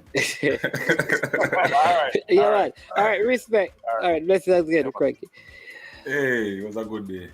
Yeah, it's a good day. People, it's a big day. Big up to all of you. Big Coach Calvert Barkley, Brain Drain, Chevron Givens, King Jav, the leader who came on, Fresh God, Balakar, Wandan, MUFC 45, Eagle Republic. One is one. Robert Smith and Rob Smith. Jason, go ahead. What's your coaching philosophy? Huh? What's your coaching philosophy? Very simple, man.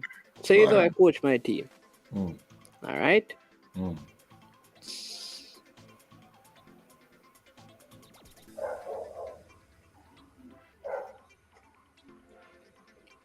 We defend, compact, center column, and ball side column every time. And we attack every time with 5 persons. All our attack are led by 5 persons pressing in our attack.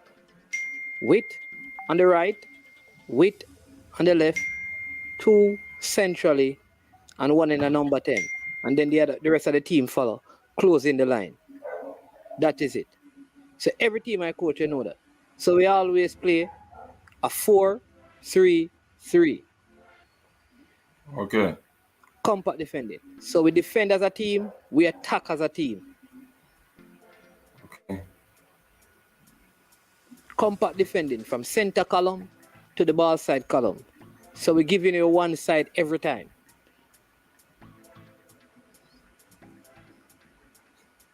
Okay.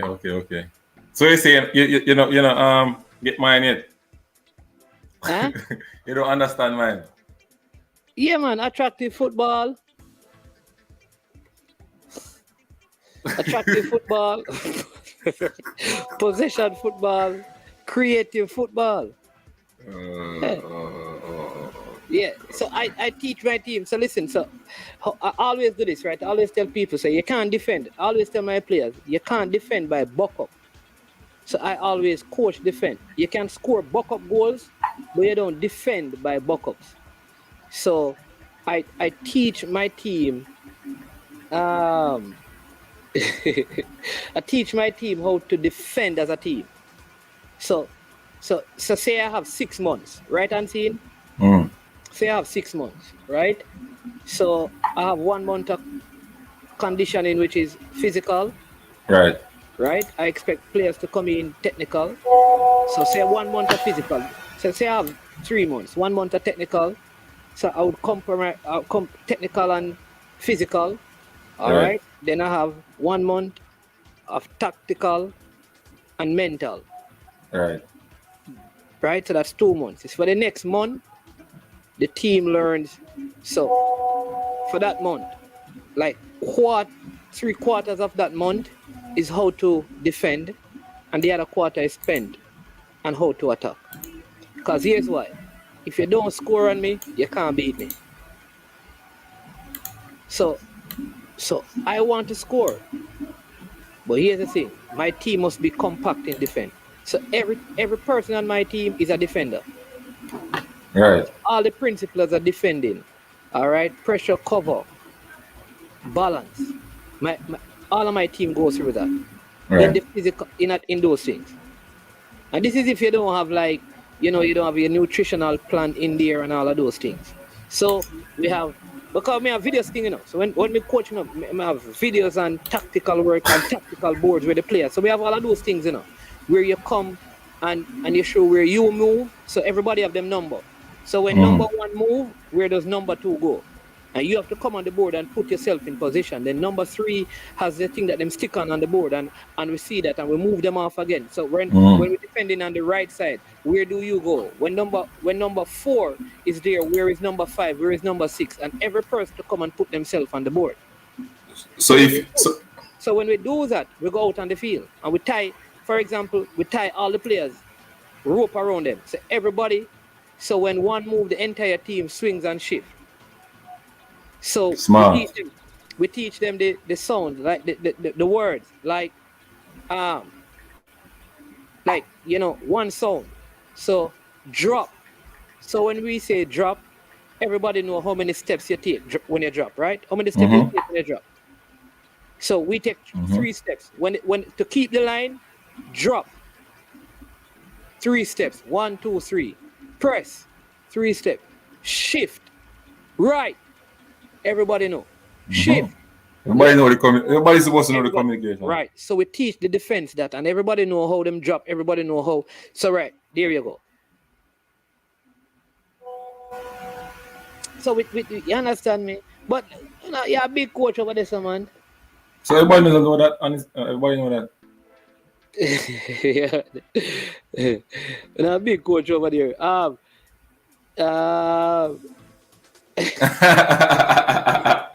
I respect. I mean, man is one tell us me I come here, So you can't send me for hurt me, no matter what you try. No, man. I didn't see that cool youth, man. I didn't see it. No matter what you try, you can't get on my skin.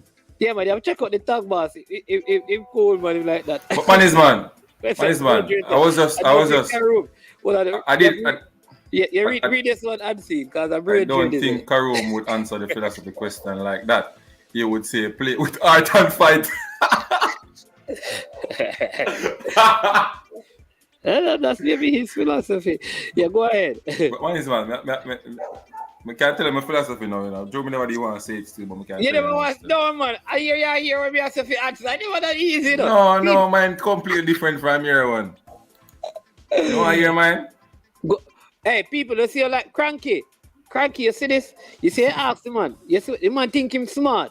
The man wait until me give an answer before him say, he will go give free philosophy. Go and answer it. Give the people. No, make it clear. So this is my philosophy. So we must forget everything you said about attractive. No, football. we never did one, but it still have it tonight, you know. But me can say it a different way, so people can understand. All right. So my philosophy is basically emphasizing on development of technical ability and psychological areas of the game with long-term goals of producing well-rounded, complete soccer player and help each other individual players to reach his or her potential, right? And also stress technical proficiencies and tactical flexibility with the emphasis of maintaining and creating space, not shape. You finish? Maintaining space, maintaining shape, and creating space. WhatsApp that to me, man, because that way you type or put in our book or something. You just you're the one that Why is one am I doing that? Hey, explain that to us in a layman terms, because that just go over. I don't know about anybody else, but that just gone over my head still, you know. All right, so it's basically teaching them the proper technical ability, physical ability management, for a long-term benefit. You understand me? So like when I say, some of the time maybe you can score 3 players from a Clarendon team, but you can only score 1 from Garvey because they don't really learn all of the fundamentals, at youth level. You understand me? So that's what I'm saying. But unseen. So watch this. You see, the problem with your philosophy has limited you. Because we're talking about fundamentals, you're talking about grassroots. So what you have done, you have limited yourself to, your philosophy is limited to grassroots.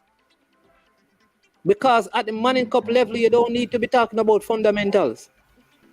No, but if you're all right, so man, I am at Oberlin High School where there's no football for over a year. So you're a grassroots coach. No. Listen, this is what I'm saying, man. No, follow me, no, man. I agree, you know. If you're at KC, how would that philosophy of yours work? Because that philosophy sounds like something for grassroots. Man is one. So listen, what is happening now? I am at Oberlin High School, right? We're about 6 call it 5 years in ball and play vessel, right? When me come to the school now, some youth them can't control, them can't pass and things. So if me have a philosophy like you, right? I would start out wrong, not having a philosophy to get them into a better player. You understand me? So I have to have a grassroots philosophy for them. All right. That's what I'm saying. So my philosophy can operate. It can operate, yeah. No, my philosophy can work at any levels of football. Your philosophy would have to change. You're right. But a philosophy shouldn't be something but that you man, my emphasis is on the under 14 play, under 14 train to participate. But let me just what I'm saying to you is that your philosophy is for grassroots football. Yeah, but under 14 is grassroots football.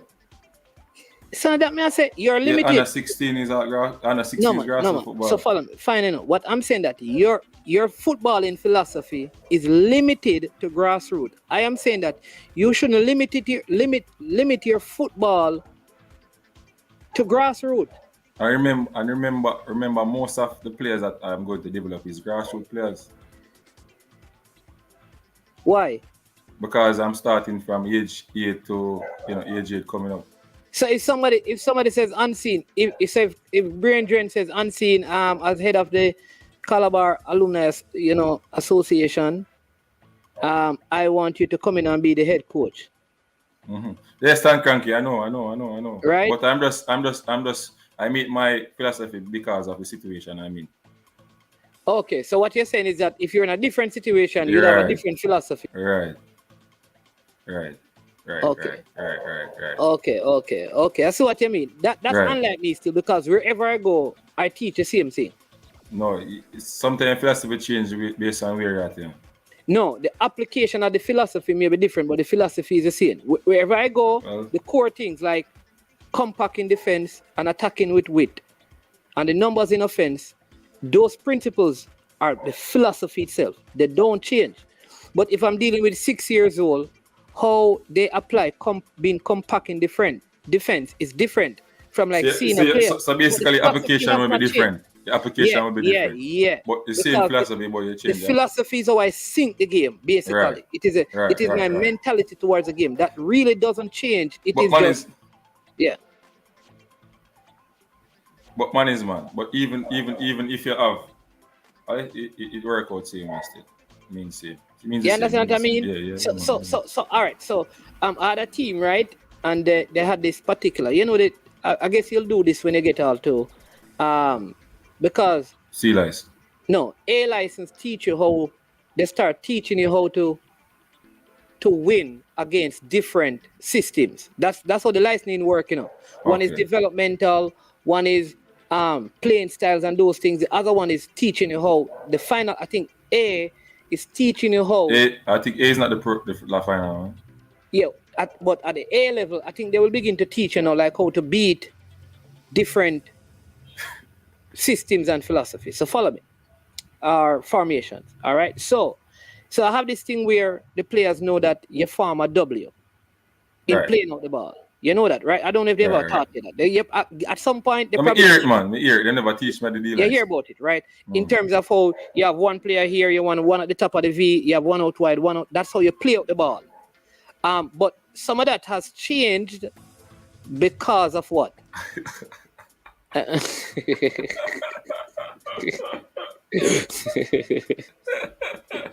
So some of that has changed because now players can come inside the 18-yard box. So that would mean the forming the W is not really necessary, though you could still do it. But because now you can stay right in a 6-yard box and collect and build from there, how you play out the ball has changed in the last couple of years because the rule has changed. Right. So now if a person was using the W formation to play out the ball, they have to tweak and change it. Because just a year now since the change has been implemented. If them not hard edit. Yeah? That if them not hard edit, as in them don't like. Yeah, but you have to do it. You can't. It wouldn't make sense to do it when you get more liberty of playing out when you start from out there. You understand me? Unseen is trying to create a holistic footballer. He might even have meditation sessions with Frankincense and where you probably get him over the bat, man, over St. Thomas. Bless up Robert Smith. Yeah, man. Respect. Kaim Grant says, actually, like Manning's man, philosophy, him sound better than a lot of coaches in JA. Manning's man, tell us him have big license, man, YouTube license. Yeah. The man them say my license coach, we have to do over them thing, brother. The man them say me have not really relevant in that job. Yeah. But he say, we have. Can you move like with him, you know? I cricket, man. You don't want to, we have, you know. Let me tell you, I can show you my license, man. Me do courses overseas and everything. But it's all right, man. I'll do it over, you know. Not that I want to coach, but I think you go straight to a C license, so you're not going to do it. You go straight really to a and C truly, license. they would not do it, but me have the equivalent of a B license. But based on what going, that go do a C license then. Yeah, they would want me to do the C and stuff and then go into the B. But I mean, I'm not sure if I want to. I think you should do it on a tour manager team. You know? Like, I would do it if they don't have enough spaces, but I'd prefer somebody who wants to be a coach. Somebody you don't want to be a coach. You don't want to be a coach. At the stage that I'm at, I think I need to make more valuable contribution to the sport from an administrative and managerial level more than a coaching level. Man. I think I can add more values here. But I still continue to learn the game by getting information and reading books and stuff and studying my material and things. You understand? But I think what the GFF is doing is a very good thing because a lot of the coaches need. All right, so there are different kind of coaches because you have like what you call just like you have different kind of management skills. Coaching is about management as well. Right. So you have relational manager. You understand me? Where they get the best out of their players because of how they relate to them. In other words, there are some coaches who may not be as tactically astute as you are unseen. But yes, when them talk to them players they will do anything for them. They will go up on the field and die for them. You know why? Because them pick up the players them call the players them every day. They make sure them taken care of. Them go to them funeral. Them go to them birthday parties. Them know them family. You see, those kind of coaches who are involved, they are very relational. And sometimes they're not the best tactical coaches, but they can get so much, right? Right? So you have those kind of coaches. You understand me? You have system coaches that listen. All they do is system. Players have to play according to a particular system. Craig Butler is very good at this. You look at Phoenix. Phoenix. One thing you have to admire about Phoenix is this. Press. You take, Press. No, watch this. You take an ordinary player and put them in Phoenix, they look like a star. True. You know why? Because of the system that they have. Mm-hmm. Take an ordinary player and give them to Craig Butler and put them in the Phoenix system. And you say, whoa, I didn't know that he was that good. Because they have a system that everybody who is in there, they know it. Like the next player knows where the next player is going to be at every time of the game. Because the most difficult areas, like, you want creative player here, you put a creative player over by the wing. Yeah. All right? So him know who him gonna take to put over this. And that's why you want a defender, because he may really play with the ball in the back, Yeah. And that's why him get the ball up to the midfield as quick as possible. They don't really have a lot of build-up play. You have like coaches like Claudio Ranieri. Claudio Ranieri, they call him the Tinkerman. You know why they call him that? Because he's like Unai Emery. They say they analyze everything and break it down, and every game their teams play differently. Every single game they change something. They like to change things. So you have different kind of coaches, and that is why some players don't fit into some systems because of the kind of coach that they have. But management, I believe in that still, because I don't think I can play every team with the same style all the while. Well, let me tell you this. Pep, Klopp play every team the same way. Klopp? Yeah. You tell me one game that you see Liverpool change them style of play.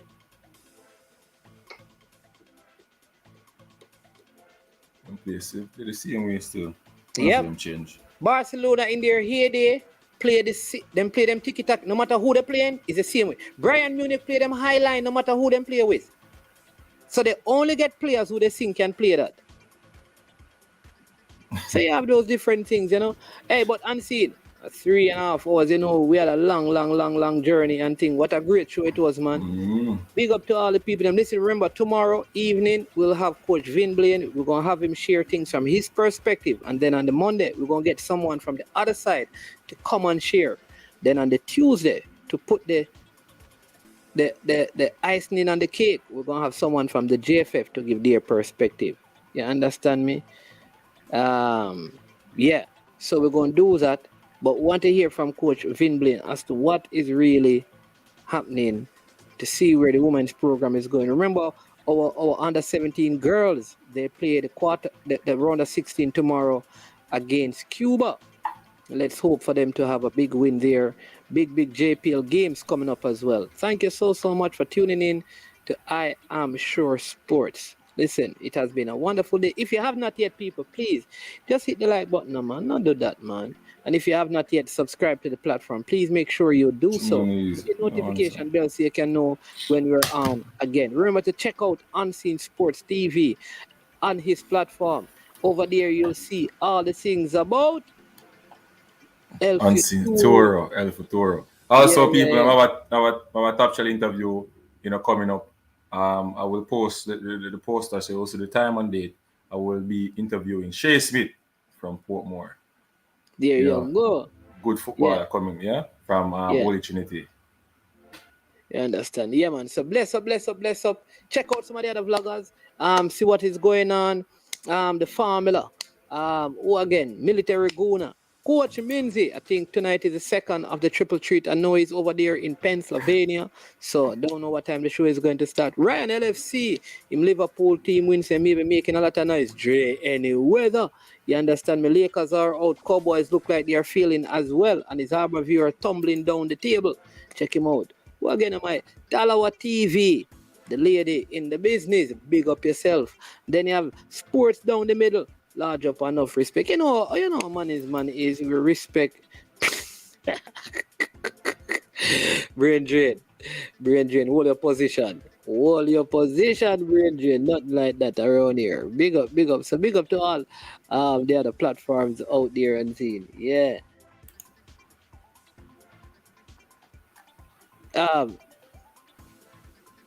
Unseen, anytime you need any Hilti, check me. What is Hilti?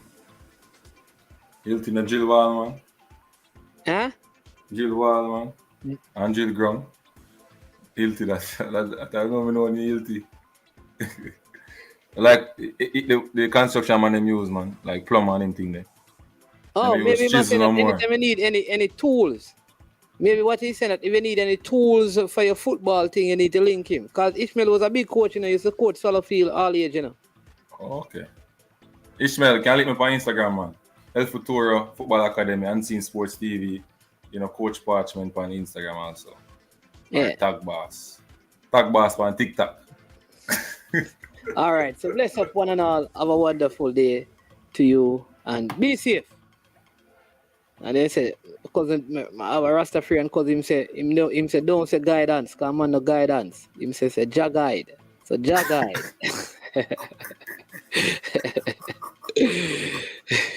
Mine's after half year.